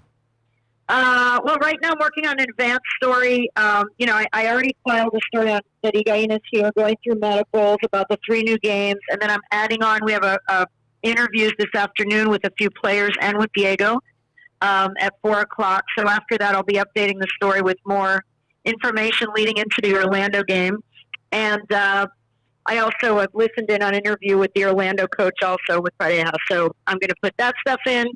And then tomorrow I'll be covering the game. I won't be there. I'll be covering it off TV and then Zoom interviews after. But I will definitely have a game story post-game right away. Do we win tomorrow? I think so. I think they really are. They're super motivated by the win they had the other night, by the fact that they had, 2 ties and a win. And now knowing that Higuaín is here, I think that they want to show off for him, I'm sure. They're very excited to get him. And I also think Matuidi, I would think he's going to play more tomorrow. So I think they rested him some the other day. Right. But I can't imagine him not playing more tomorrow. Yeah, no. I think they have a very good chance. With Nani on the pitch, he plays more tomorrow. You can bet your life on that. And Figal, by the way, has been outstanding. He got lucky. He has been outstanding. He did have one. This last game was his worst game, though. He had been amazing. He has been really probably one of their top 3 players the whole season. Yeah. This game was not so good. First of all, he got injured his eye. He seemed to get frustrated with that. I don't know if he was he got lucky. He didn't get a red card. He got lucky. I know. He got lucky. I know. The Atlanta coach said he deserved a red card. So and then he didn't play the second half. So he's due to have a good game. Yeah. He's due to have a good game again. And I think they have a good chance. I really do. I think they're on a roll. They've regained confidence. Obviously, Lewis Morgan has to be feeling pretty darn confident after what he did the other day. Yeah. And Robles is fired up, and I know for a fact he's fired up to get Higuaín in here and to have Matuidi out there. So I think they're going to turn it around. I really do. Yeah, good stuff as always. Michelle, thank you for taking some time. Follow her on Twitter at Koff Sports. More importantly, subscribe to the Miami Herald so you can get the great coverage on all the sports teams and everything going on locally in South Florida. Michelle, thank you as always. Appreciate it. Sure. Let's right. have some fun tomorrow. Okay. Take care. Bye-bye. Michelle Kaufman, good stuff as always, man. I can't wait for tomorrow. Yeah. I love it. See a little Marlins tonight, a little NBA action. Tomorrow, we got, there is some college football. We got some college football. Not the big games, but we got some college football because I think the bigger conference start towards the end of the month, or they'll try at least. Notre Dame and Duke play at 2:30. Oh, yeah? Okay, Yeah. well, there we go. That's not anything, it's not like I know look that forward to because Duke. obviously my dad, the No, I Notre know, Dame but it's thing, Duke. It's not really something that, Exactly. they're not even that special in basketball. If they were playing on the hardwood, it'd be a little bit different. But they're playing on a grassy field. So How about Krzyzewski's deal now? Speaking of Duke, he wants every team in the NCAA to be in the tournament. That's what he said. What kind of stupidity is that? I mean, it's just this is why I've lost so much interest in college basketball. It's so mediocre, dude. I think they realize that it's going away. There's and no they're, stars. and they're just throwing stuff, like spaghetti, you see if it sticks. Just clamoring. Because I'm like you, I believe that a lot of these guys are going to go to the G League. Well, wouldn't you? Yeah, of course. They're going to give you $500,000. You get paid, and you learn the pro game. Not like you don't, what I Right. mean. And you get that rookie contract, fast tracked. Yeah. You want to get to that's the key to all of this. Well, no, it's about getting through that first contract. Well, no, you don't get that. No, you're not getting drafted, bro.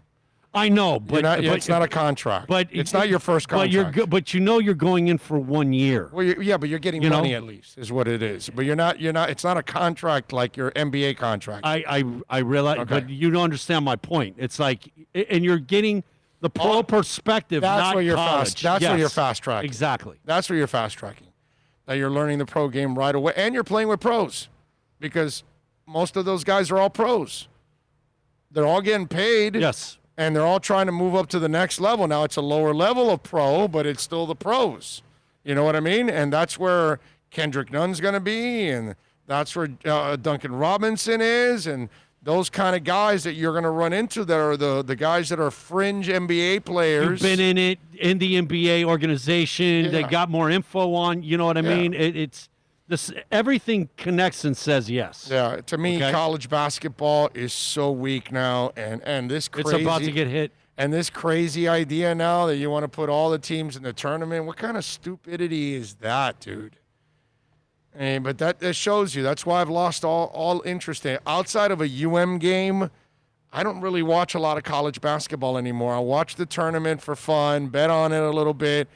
But college, You don't watch Tar Heels, Blue Devils? You don't? Did you watch the Blue Devils this year? Yeah, I know that they weren't. They were terrible. I know. But It- usually, because they're not even going to get the McDonald's All-Americans anymore because those guys are going to go to the G League now. Right. Yeah. I mean, it's garbage, bro. It's garbage. Garbage. Their stars that were left over are guys that would barely play as freshmen. They would play in routes. That's the stars they have now. And those guys are around only for 1 year. And I just, anybody that tries to tell me anything like talking up this college basketball, you're just reaching, bro. You're just, you don't know college basketball. If you didn't live the 80s and the 90s, you have no idea what real college basketball is like. None. Nada. I was looking at the late, great John Thompson. And it's Dikembe, it's Pat Ewing, it's Allen Iverson as the pallbearers, carrying his casket. I didn't get all the names. I could swear that the bald guy on the right was Orlando Graham, but I'm not sure.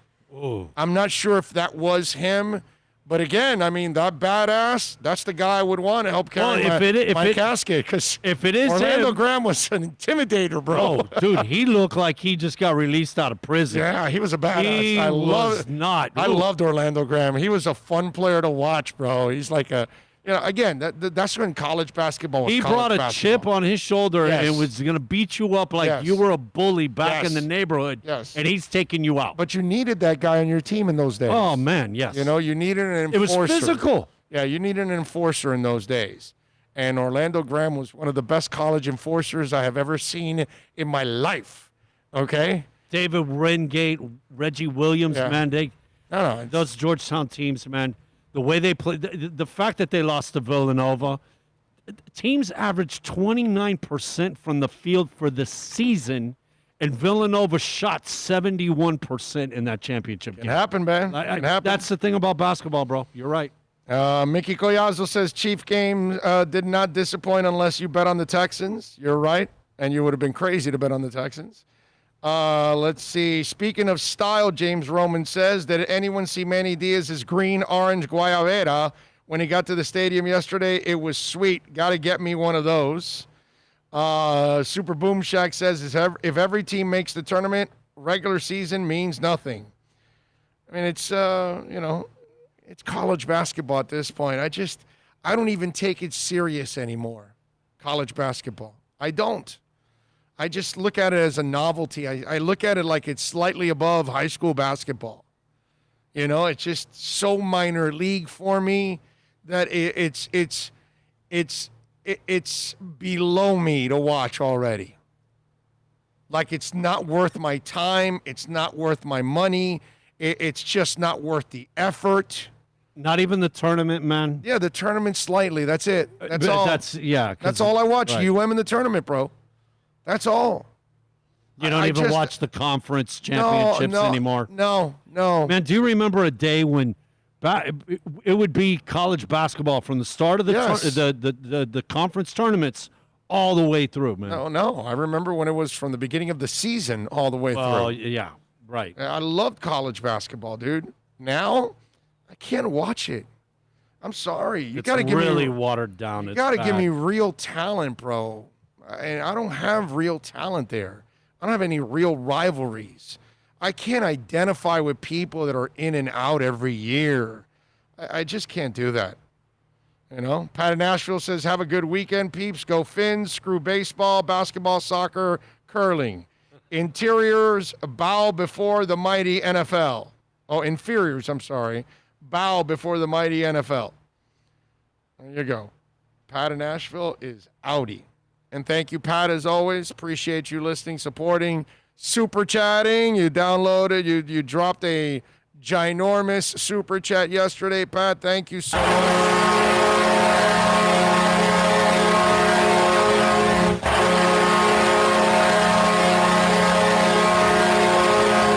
Guys are amazing out there. Hey, did you guys see that Paris Hilton is thinking about motherhood? I don't know if you saw that, but I saw that and I got kind of depressed. Not because somehow or another I want to be the guy that's with Paris Hilton or something. I don't. I have no interest in Paris Hilton whatsoever. And, you know, she's not a bad-looking girl or anything like that. I'm just not interested in Paris Hilton. But she says she loves her boss babe title, but it seems as she's been eyeing a new role, and she says boss babe with a baby, as in mom, the OG influencer. Really? She's an OG influencer? Like if your daughter's inspired by Paris, what is she inspired? To record a porn video? Anyway, influencer talked about her fearless to a fearless reporter, Charlie from TMZ, and revealed these days she's prioritizing family and relationships ahead of her business. When Paris is straight up asked if she'd rather talk baby over billions, Paris flashed her $1 billion smile and said yes.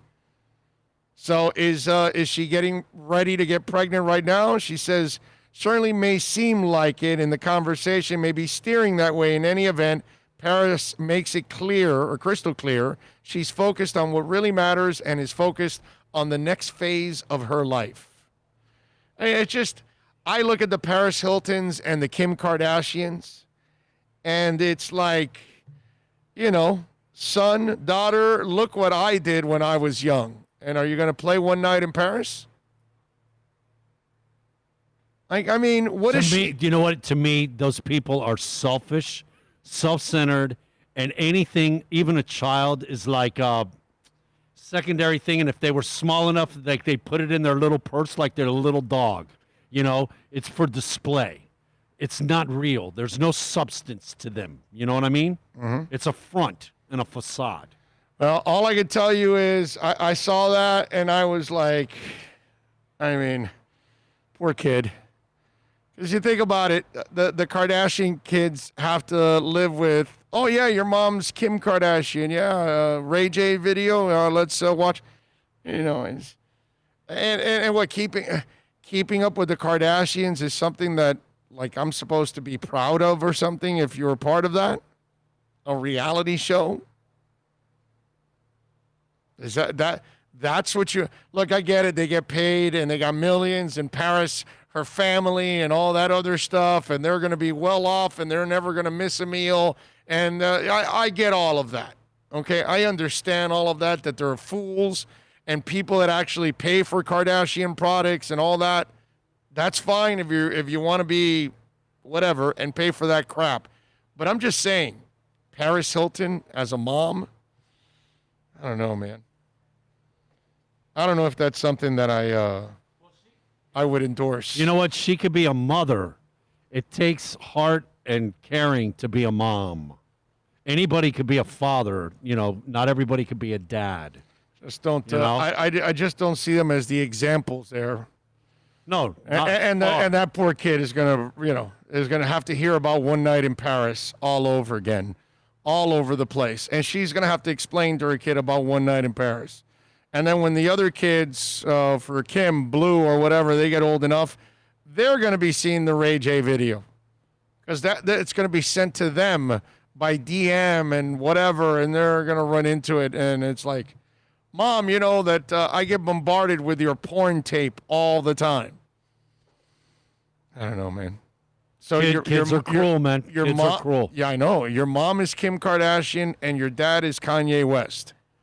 And I know he's a great rapper and all that for whoever likes his style, whatever.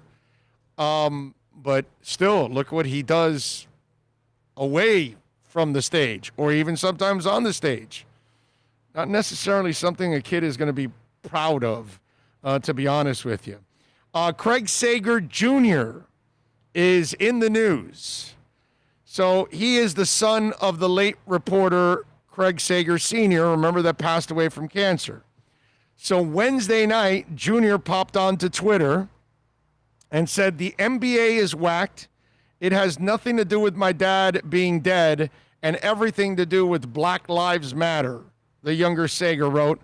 Last time I checked, it was a global game. Okay? He says the NBA is whacked and my dad not being dead and everything to do with Black Lives Matter, right? So it caught everybody's attention. So, what's it called? Casey Sager is his sister, the daughter, and she tweets back at her brother. This is public now. She goes, "You haven't watched the NBA in years, Craig. Why pop back in now to spew this nonsense? What does this even mean? And why drag Dad into it?" Okay? And I got to tell you something. What bothers me about all of this is Craig Sager Jr. Because when his dad was ill and breaking down finally and all that, they brought him on to do some stand-ups and to do some sideline stuff and all of that. And we find out this guy's a phony piece of crap. This guy just wanted to whore his time on the air. He didn't really love basketball. And apparently his dad wasn't even a big fan of his because he left him out of his will. I don't know if you know that. But and Casey Sager is actually, she seems like a cool person. Okay? I've followed Casey Sager for a few years now. When her dad fell ill, she was front and center a lot on social media, and she still does her thing. She's not as active as she used to be, but she seems like a cool person. The brother, on the other hand, seems like a complete douchebag and a phony. And Casey is always tweeting about basketball. You can tell she's the one that got the love of basketball. I don't know, as naturally from her dad or whatever, but obviously the brother is not even part of it. You know? But then she then goes out and kind of trashes her dad a little bit. Says, his father wrote speeches for Nixon. He left the hospital weeks before his death to vote for Trump. I think Craig's tweets are asinine, but it's effing ridiculous for folks to project whatever politics they want onto our dead father to weaponize his memory against his kids. And, you know, that's because, people started tweeting out, imagine being Craig Sager Jr. and your dad hated you so much he literally put, don't let my son have anything on the will. So these are the things I started to follow up on Twitter. Wow, Craig Sager Jr. is a racist. I did not see that coming. Damn, Craig Sager Jr. has gone full MAGA, huh? So this is what he ended up getting after he ended up putting that tweet. Because when you put that tweet, you're going to be also politicized too in the process. Every single time Craig Sager Jr. gets on this app and tweets closeted MAGA tweets, people remind him that his dad left him out of the will in favor of his side chick. And I'm here for it. Because he did actually leave his girlfriend a lot. Well, I guess I don't need to feel bad about Craig Sager's new wife cut Craig Sager Jr. out of his entire inheritance after he helped his dad through his cancer ordeal anymore. Sheesh. Craig Sager Jr. got he mad his dad ain't leave him in any of his money from his will. I wasn't too coherent, but that's what it said on the tweet. Yeah, it sounds like he's bitter that he got left out by his dad. Yeah. It definitely has that connotation. Well, correct? Going after Black Lives Matter has nothing to do with his dad. That part has nothing to do with it. Yeah, but people like that, man, they just want to pee on everything. You know what I mean? It doesn't matter. They're mad at the world. Well, there you go. Lou Williams is got a new name. The Clippers sixth man is taking his criticism in the Atlanta strip club incident and turning it into profit. Williams says via Instagram that he has already tasked his lawyers towards trademarking the moniker Lemon Pepper Lou. And given time by the incident involving the Magic City strip club in Atlanta, Williams was seen hanging out at the club while apparently waiting for his order of lemon pepper wings. When he was seen on an Instagram video, Williams was excused initially to attend a memorial service. It appears that Williams is now taking the aftermath of the incident all in stride while still assisting the Clippers into a one game away from their first ever trip to the Western Conference Finals. As to which legs and thighs Williams really came there to see, however, remains a mystery. So Lemon Pepper Lou is now going on. I wonder when they play tonight at 6:30, will the announcers call him Lemon Pepper Lou? Will they do it on the TNT pre? Oh, yes. See, on the TNT pregame show, I could see somebody calling him Lemon Pepper Lou. And if he has a good half, then you'll say, oh, Lemon Pepper Lou is lighting it up. Lemon Pepper Lou. I love that. It's actually a fun name, right? I embrace it, man. You know, what the heck? It's awesome. I love it. All right, let's get into a little music news. We always give you some music news on the day. Some of the things that happen in today's world of sports. First of all, celebrating birthdays. Let's go with Mickey Hart, percussionist. Mickey Hart, best known for one of the two drummers on the rock band Grateful Dead. In 91, Hart produced the album Planet Drum, which remained #1 on the Billboard World Music Charts for 26 weeks and received the first ever Grammy Award for the Best World Music Album. In 1953, Tommy Shaw was born, guitarist for Styx. In 1958, Mick Talbot was born, keyboardist for the Style Council. Love the Style Council. In 1965, Moby, Richard Hall, producer, vocalist, was born in 1965 on this date. And let's see, his album, Play, was the biggest selling UK indie album of 2000, spending 81 weeks on the charts and going platinum in over 20 countries.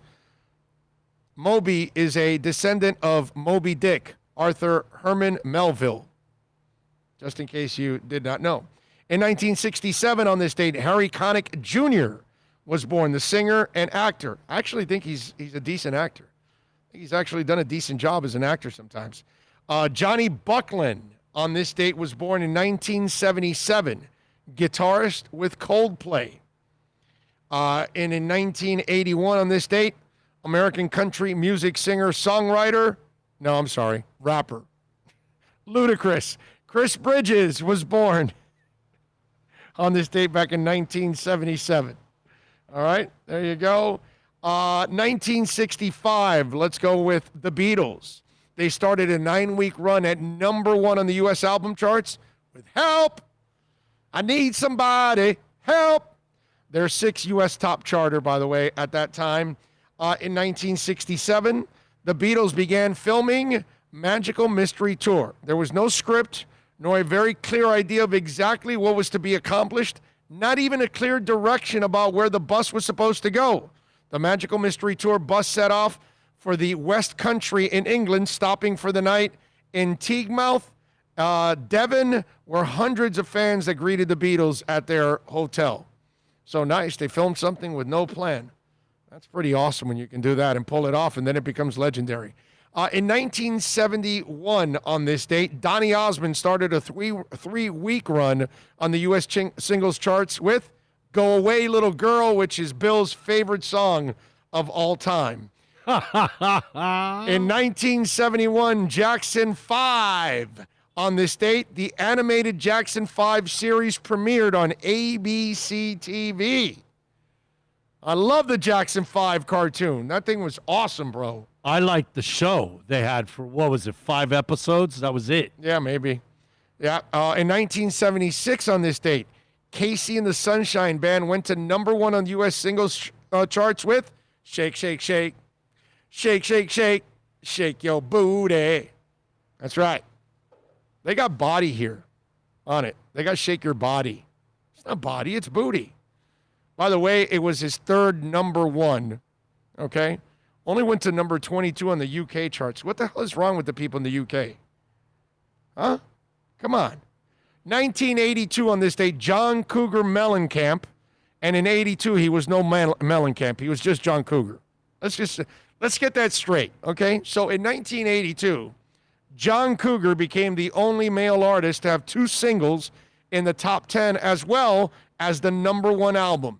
Jack and Diane was #4, Hurt So Good was #8, and his album American Fool was #1.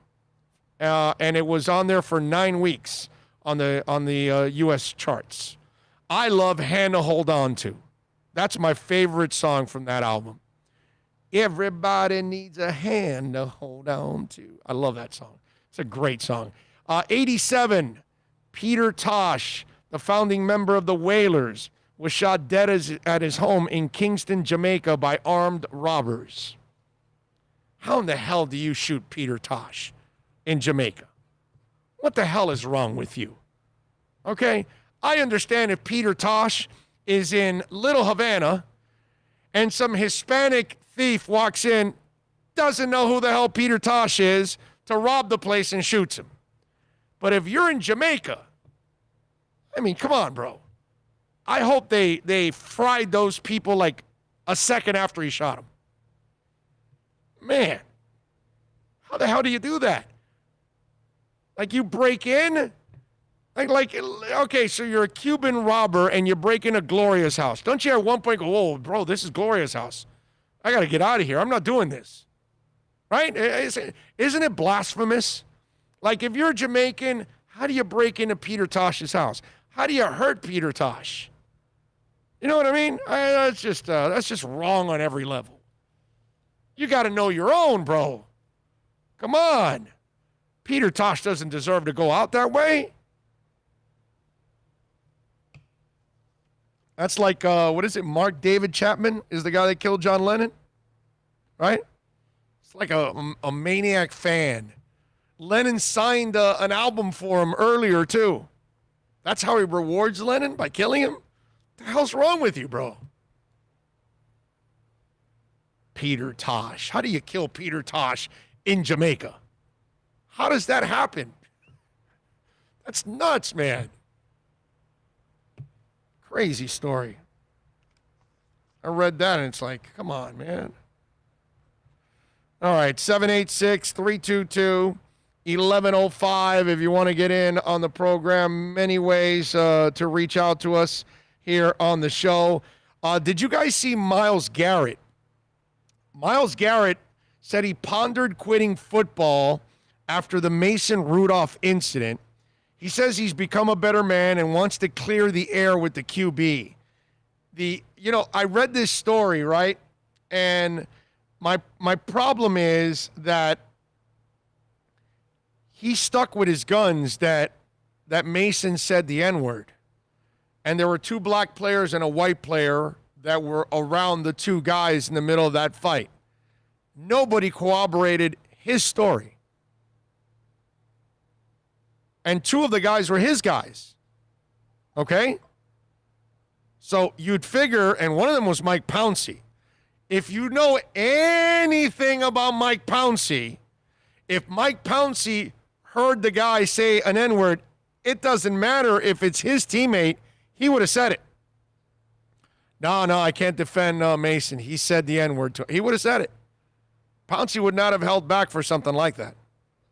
And the other Browns player, I forgot the guy's name, if he hears it, he would have defended his teammate and did not. So in my book, the way all of this broke down, and when I hear Myles Garrett say this, it's because he's guilty. You know, Mason is steadfast and stayed on his story. The only guy that waffles and has given us all kinds is this guy. This is the only guy that didn't have a straight story from the get-go. This is the only guy now says, hey, I did this is how it goes, okay? Mason Rudolph, he hit him over the head with the QB helmet last season. He contemplated quitting football. I did, the Browns defensive end said Monday in an exclusive interview. Whether it was because of the decision or my decision, it was whether this was going to continue. The fateful night on November 14th when Garrett lost his cool, ripped Rudolph's helmet and whacked him over the head with it. Waning seconds of the Browns' 21-7 victory, Garrett questioned everything he thought he knew about himself and imagined life outside the lines. What I was going to do without football, he said. What was I going to be? Who am I in the end of the day? Was I still going to be giving football without that kind of income coming in? Was I still going to take those trips to see people? Was I still going to give back to charities? Was I still going to give clothes and shoes to schools around me and to coaches that have impacted me? All these things were on my mind. He later told ESPN that he heard Rudolph call him the N-word, something he has told teammates that night, an accusation the quarterback denies, and Garrett almost walked away from the game he loves after 3 years, and it ended on that ugly thud. I would have been okay, he said. I love football. I love competing. I love my teammates, and I definitely want to win. But at the end of the day, I'm still a guy. I'm still a young man who has a lot of life to live, and my life is much more than football. I just would move on to something else I enjoy and found another way to save my competitive nature. Whether it would have been trying out for a basketball team or going to play baseball like Michael Jordan, I would have found something else I love to do, whether I was riding, coach, or whatever. I would have left with my head held high and I wouldn't look back. All right? So the problem is that you're the guy living with regrets. You're the guy that feels guilty. Why is it that Mason Rudolph doesn't feel guilty? Why is it that Mason Rudolph had all the conviction in the world that he never said it? And the three people around you never heard it.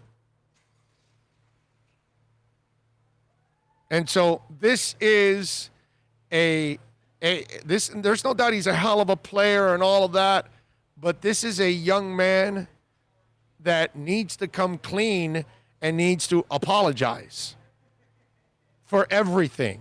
How he acted, accusing somebody of saying something they didn't say. There's cameras everywhere. Okay? If he would have said it, they have those cameras from NFL Films. They have all the sound. It would have come out. The league would have used it against Mason Rudolph because they wouldn't want this to happen. And they're not going to hide that at this point, not in this environment. You know what I mean? So nobody backed up Myles Garrett. All I'm seeing from Myles Garrett is a guy that feels absolutely guilty about how he acted and what he did. That's what I'm seeing there. The fact that in some degree, like, I pondered quitting, like he's looking for sympathy or something. This is so wrong, man. Well, no, it's not so much that it's wrong. It's just phony. You know what I mean? Just come clean, dude. And we'll be all right as a society. Everybody screws up. You're screwed up, dude. Just apologize for it profusely. Apologize for using the helmet. Apologize for accusing somebody of something that they didn't do. Just say you were wrong. You let the emotions get the best of you, whatever, and we'll all forgive and forget. But if you keep at it, nobody's going to have any sympathy for you. Like I don't right now. I don't have any sympathy for you, Myles Garrett. None, dude. You were the idiot with the helmet in your hands. Then you're the idiot accusing somebody of something disgusting that they didn't do. If they did it, I have no problem. I'm backing you, Myles Garrett. I'm behind you all the way if he said it. But the problem is there are no mics that can corroborate your story. None of the three players around you guys, none of them could corroborate your story.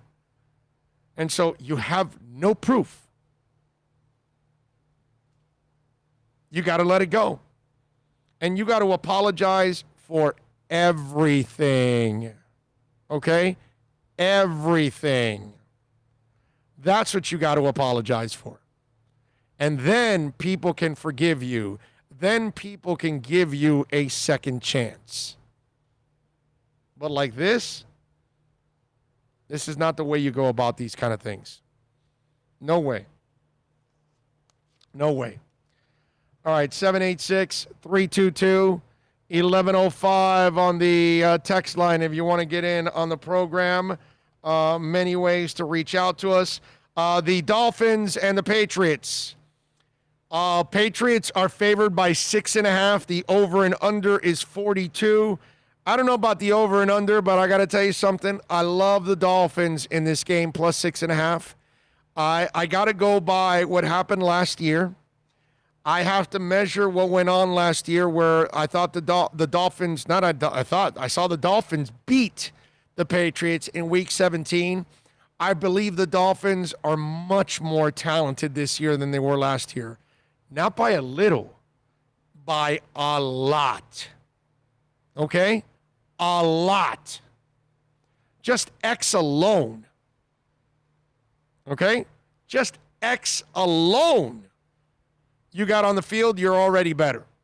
Forget about Kyle Van Noy and everybody else you added on the D-line and in the other corner and everything that you added in free agency. Okay?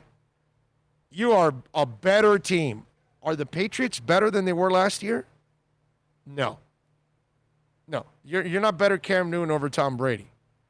And Donta Hightower is gone and Chung are gone. Those guys are taking off the year. And they lost a slew of guys like Kyle Van Noy and Landon Roberts. And this is a team that was decimated in free agency and COVID. And so they're not better, but Miami is. And yet New England is giving the 6.5 points. Miami, I believe both X and Byron Jones are going to play.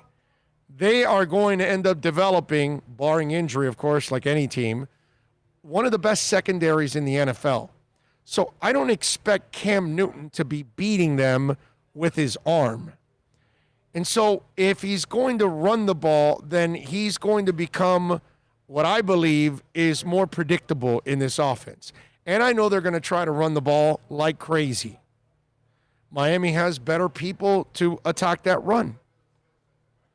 You know, when a lot of the times when I'm looking at this matchup between the Dolphins and the Patriots, there's a lot of things that I'm liking now about the Dolphins compared to where they were last year.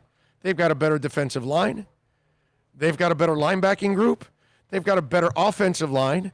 They've got better running backs. Their receivers are now completely healthy. By week 17, you didn't have Preston Williams.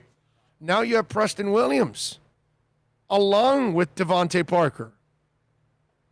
You know, there's a lot of things that I look at and I'm, okay, this is Flo's second year now. And he's coming back with some continuity, something he did not have at all last year. So how am I supposed to look at the Dolphins as a lesser team than they were last year when New England's a lesser team than they were last year? Please explain that to me. How that, and I know it's impossible practically to argue with Vegas, okay, because they are good, man. I don't know what mathematics they use and what formula they have, because it's all math. Somehow or another, it's math, dude, okay? Math is, you know, whether you will like to admit it or not, it's the key to a lot of things. You know, if you mathematically know how to figure all this crap out, and obviously they've got, it's hard to beat the system they've got going because they are right in that neighborhood on a consistent basis. But is it just me? Am I the blind ass fan this week? We're going to find out on Monday.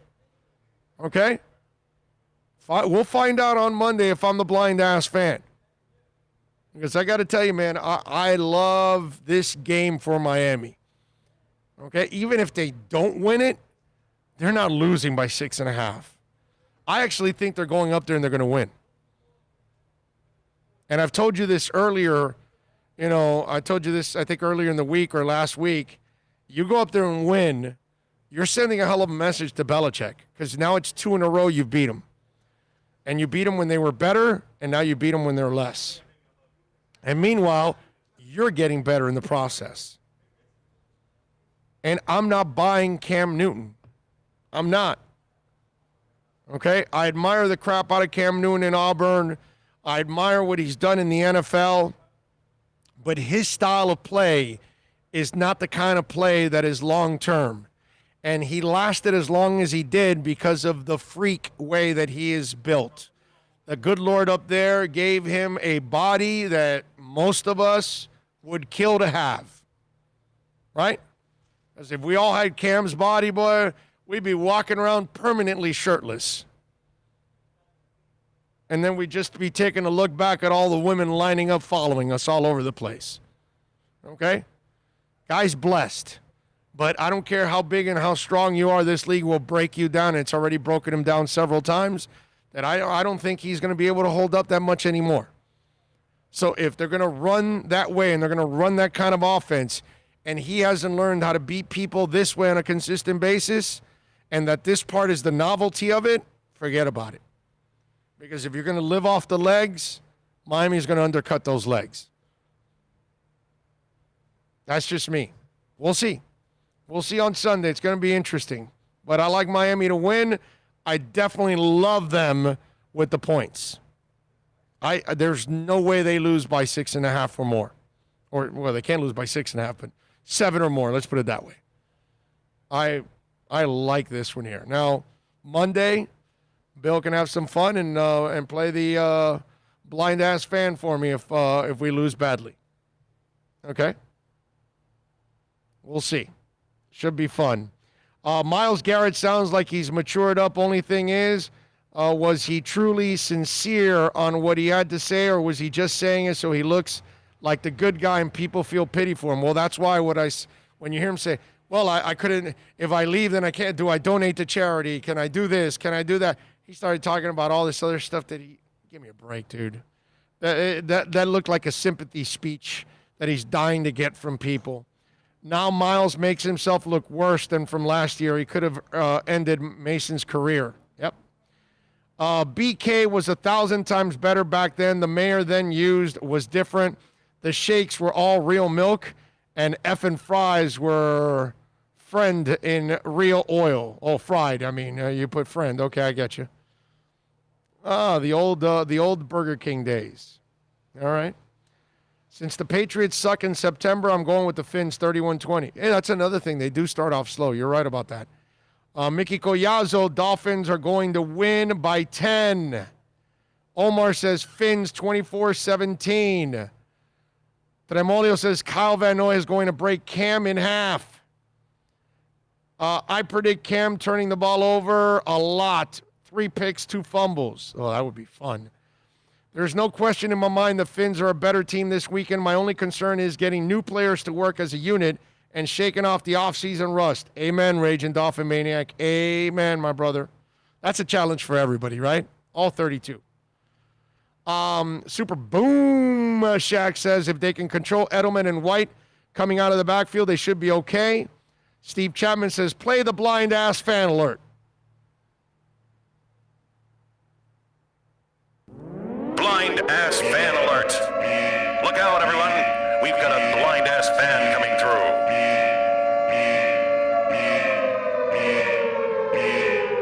Julius 305 gives us some love on the Super Chat.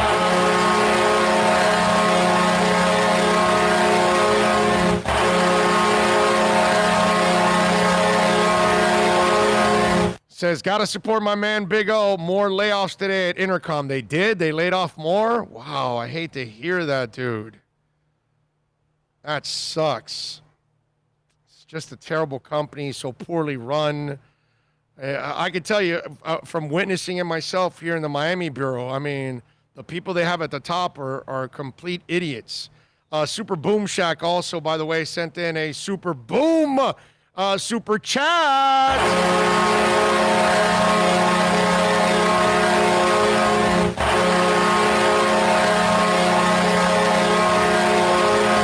Make sure I mention that. And Julius 305, thank you, my brother. That's your second Super Chat of the day already. You are a beast, man. Thank you so much, all of you out there. I didn't hear that, man. I hope none of my brethren over there lost their jobs. Hey, and it doesn't matter who around the country, but I don't know what happened locally. I hope it's not too many people here in the Miami Bureau, but wow, it's just, it's as bad as it gets. It just is. It's sad, man. It's a terrible business. I'm telling you. This is why this kind of stuff is growing every single day. Did you ever find the fried apple pie from McDonald's? No, it doesn't exist anymore. They don't have that anymore. No McDonald's has it, bro. It's over. McDonald's does not have the fried apple pie at all. Okay? No, not the cinnamon one that they have now. The classic fried apple pie that they had that was fantastic. They came in the little green box that you'd flip on each side and all that. That one.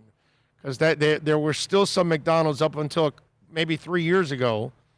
I had one in Kendall by my house. 107th and Kendall Drive. 50 cents each. And I'd go in there, man, and never walk out with less than 8 or 10. Yep. And be like, okay, I'm good. And, vanilla ice cream. Man, there's nothing better than that fried apple pie with vanilla ice cream on top. So good. Oh! Yeah. Get the sundae. Tell them to put the hot fudge on the side. And then eat the apple pie with the vanilla ice cream. Oh, so good. That was so good. That was so good. John Santos says, I did find a fried apple pie from McDonald's. Where was it? Under your refrigerator? Was it 8 years old or something? Huh? There's no location that has a fried apple pie, bro. All right?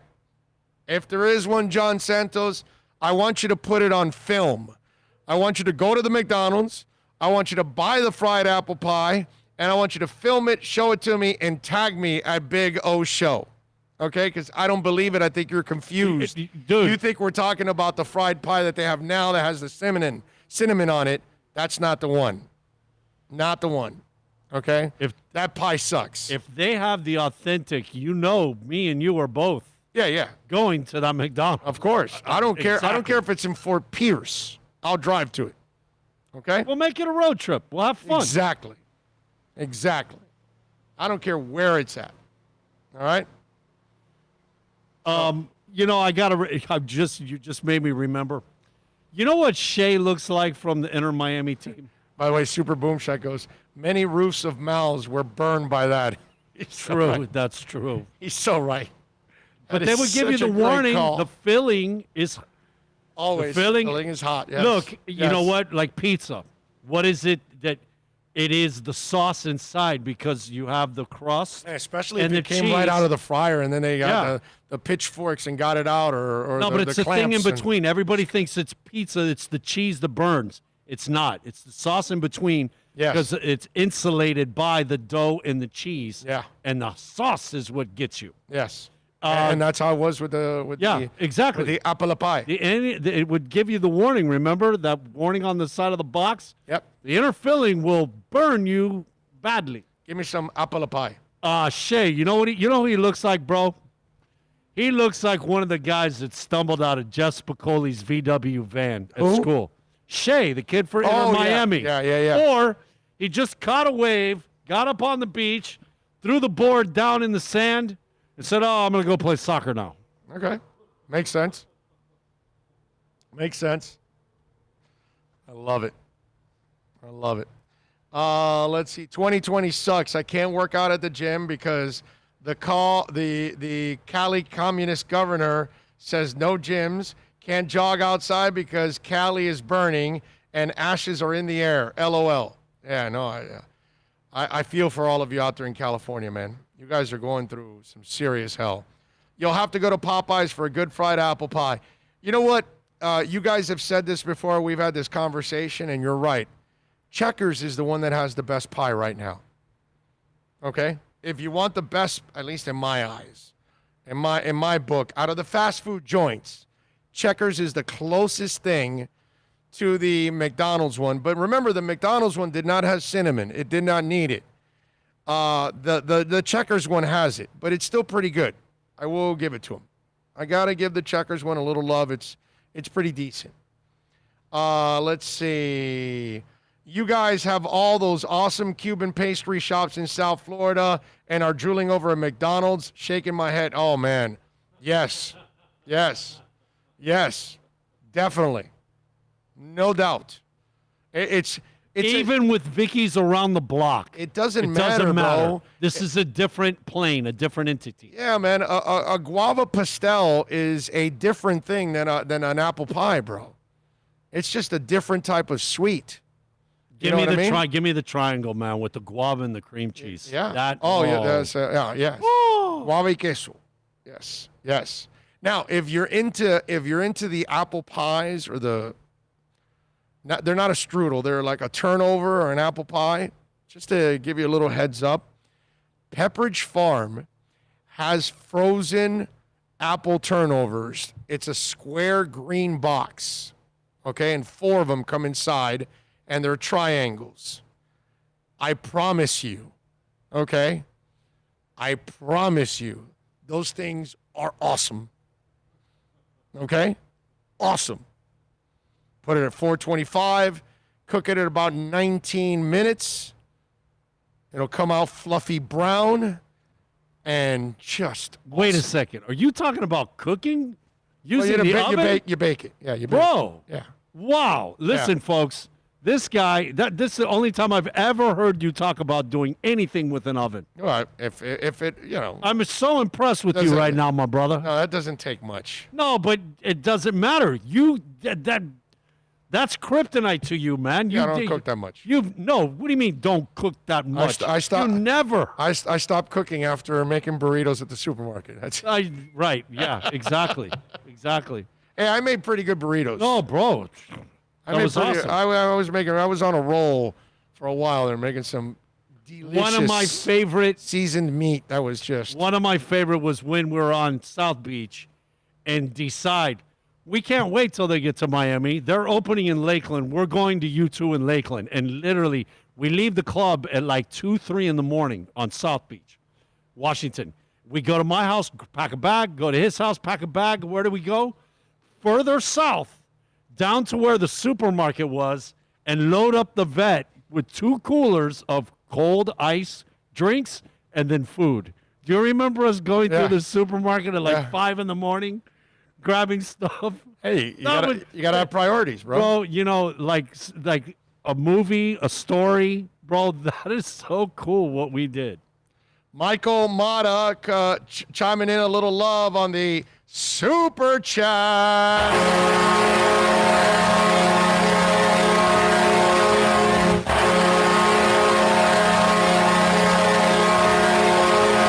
He says, any radio apps that will have the Dolphins game? I remember radio.com would have it, but I don't see anything find it. Michael, you have to go through the NFL to buy. You have to buy that. Now, I don't know if there's some illegal places that might do it, some illegal websites or something. Maybe people will know it, and you can find it, but I don't know. But Doesn't Yahoo Sports... you know what? If somebody has it on the chat board, send it in for Michael, please. Doesn't Yahoo Sports allow you to view NFL games that are regional? Like, you can watch... Like, if you're in Miami, you can watch the Dolphin game. If you're in New York, you can watch the Jets or Giants, but you have to be in the region. If you're outside the region, I don't think so. You don't get access to it. I don't think so. Take a look at it. Take a look at it. There's sites out there that you can regionally watch whatever's being viewed on your cell phone. Super Boomshek says, I don't eat sweets too often, but Omaha Steaks apple turnovers are the bomb. Wow. Okay. Interesting. Bro, how do you feel about Arby's? Love it. Because Arby's used to have they do a really good job with their apple turnover, but it's kind of strudel because they have the white thing on top of it. Yeah, it's got the icing. So I always ask them for a plastic knife, and I shave off the white stuff because it's too much.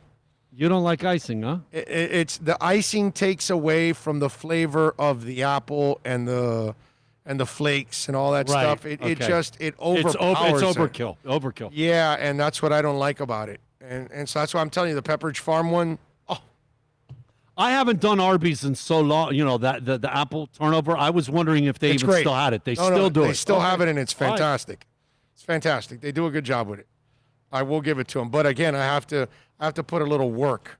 I have to take off that stuff every time because I don't like it. It takes away from it. Let's see. What else do we have here? Bill is right. You can watch regional games on the NFL app.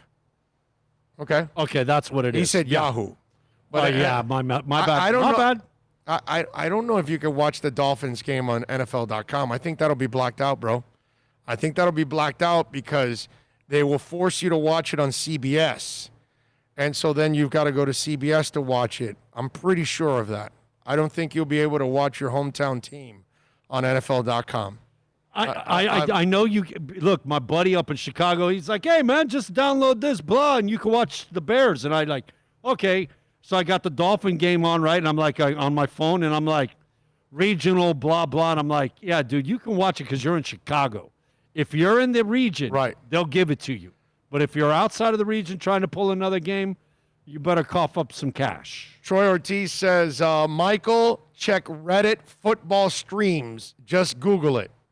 Michael Mata, I hope you got that. You got it, bro? Check Reddit football streams.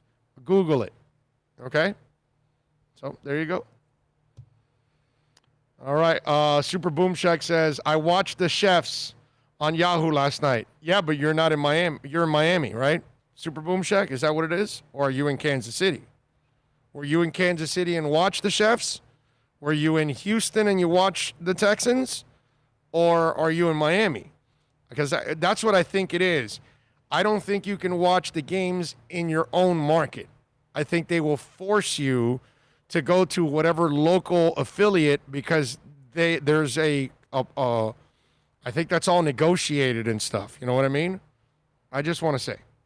I'm not sure, but, you know. The advertisers want you to have to watch them so they could get, their viewers, right? Yep. Hey, we're out here at Craig Zinn's Acura Pembroke Pines, folks. Come on out here and tell them that I sent you. Whether you're buying or leasing a vehicle, they will take care of you. Tell them that Big O sent you. I promise you, man, nobody works harder than Larry Schlossberg and company out here to make it happen. So whatever you're looking for, man, they've got it out here for you. RDX, MDX, ILX. They've got all the vehicles out here. Certified pre-owned, brand new 2020s. The 2021s are coming. All that, man. There's a couple of NSXs in the lobby. Those things are amazing. Black and yellow, man. They look so bad. Yeah, definitely. Boom Shack says, I'm in Orlando. See, that's why. You can watch that. And you probably can watch Miami even in Orlando. I don't know if you can watch Tampa. Depends how close you are to Tampa. If you're within that 75-mile radius, which Orlando isn't. I believe Orlando's around 95 miles away, right? On I-4? On the I-4 corridor? So, yeah, that's why you were able to watch it. But I believe that if you're in the same market, you won't be able to watch your local teams. I'm willing to bet if anybody's on the I-4 listening to us, they're stuck in traffic, right? Yeah. That's a pretty safe assumption. Yeah, oh yeah. I-4 That's like 836 and 595, yes. man. I-4 is terrible. I-4 is a terrible highway, and everybody that lives in Central Florida knows it. They've got to add more highways over there in Central Florida. Michael Mata says he got it. Good. You got the Reddit streams. Good for you, bro. I hope you find it. We got to wrap it up here on the show. Let's thank our super chatters first. Jesse, Minneapolis, always coming through. Ray Glulong, Julius 305, double duty on the super chat. Super Boom Shack drops it as always. Michael Mata also with the super chats. Wow. Recent research has shown super chat makes no sense. Yeah, you're getting focused on all the wrong sort of details here. You need to forget about all the normal rules that apply in society. Wasted no time. Super chat. I thought it was really, really, really, really, really cool. You should all be very proud of yourself. I have no response. Super chat. That was perfect.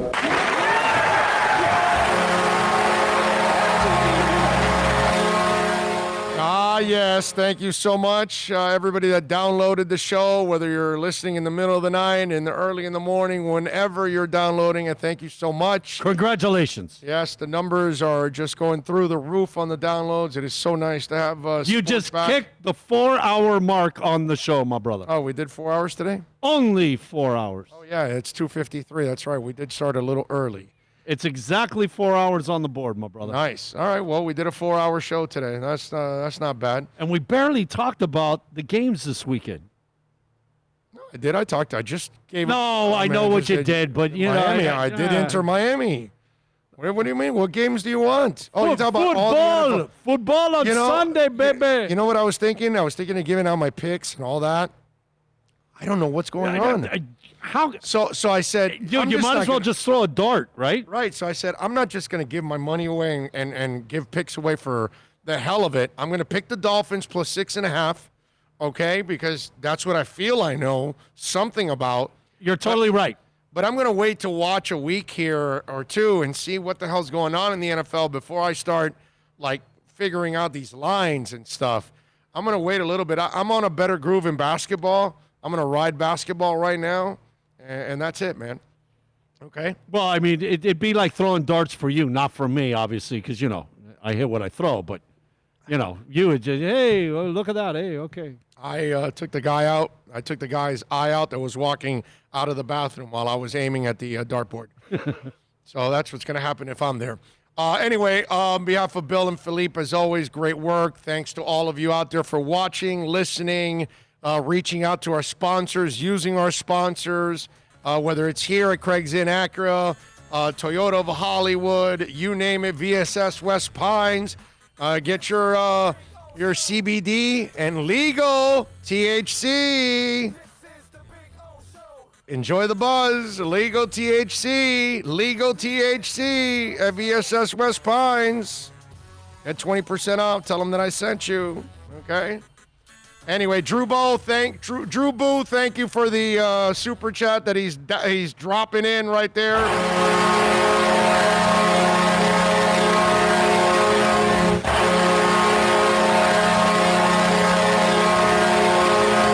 You guys want me to do all right, I see 49 people on the chat right now, okay? Let me see how many answer. Do you want me to do a Dolphins pregame show on Sunday? Do I do a little 45-minute hour before the game? I'm willing to bet it's 49-0. Give me the answers on the chat board right now. 7 touchdowns, 7 extra points to nothing. All right, give me the answer right now. Yes or no? Do I take it off on Sunday? Or do I do a little Dolphins pregame show? What do you think? All right? How late is now on the chat board. Right now. How late is your soccer game going to go? It's a Saturday. Saturday, yeah. It's a 7:30 start. And you do the post and blah, and then you get home, and then you're going to do a pre for a 1 o'clock Dolphin game. Yeah. Okay. I'm just thinking of you, bro. Everybody's saying yes. That's what I told you. It's going to be 7 touchdowns and 7 extra points to nothing, bro. One guy says FQAM. Do they even have the money to do a pregame show? Do they have the people to do a pregame show? Oh, man, that station is, it's sad. All right, I guess, Gus 1388 goes pre and post. See, I like the way Gus thinks. Why put me in a box, bro? Oh, that is awesome. Don't put me in a box. That is awesome. All right, let me see what I do. Let me plan on something on Sunday, and we'll do a little something to get you guys The ready. post game, the Dolphins' performance will inspire you just by itself to do a post game. Yes, definitely. Unless they lose badly. We're not losing, brother. Then I just cry in my beer. But we're gonna win. I predict 2 to 3 interceptions, bro. Sunday, Dolphins will win. I just want you all to know that right now. The Dolphins will win 24-12. Okay? 24-12. You got us blocking extra points? I got them only hitting field goals. Field goals, okay. All right. Okay? Nice, all right? nice. 4 field goals, and that's all you get, bitch. All right? I like the way you think, man. 24-12, Miami. We'll see you next time. Y'all Stay be good safe out there. And thanks to everybody out here at Craig Zinn's, Acura Pembroke Pines. Everybody stay safe. Go Dolphins.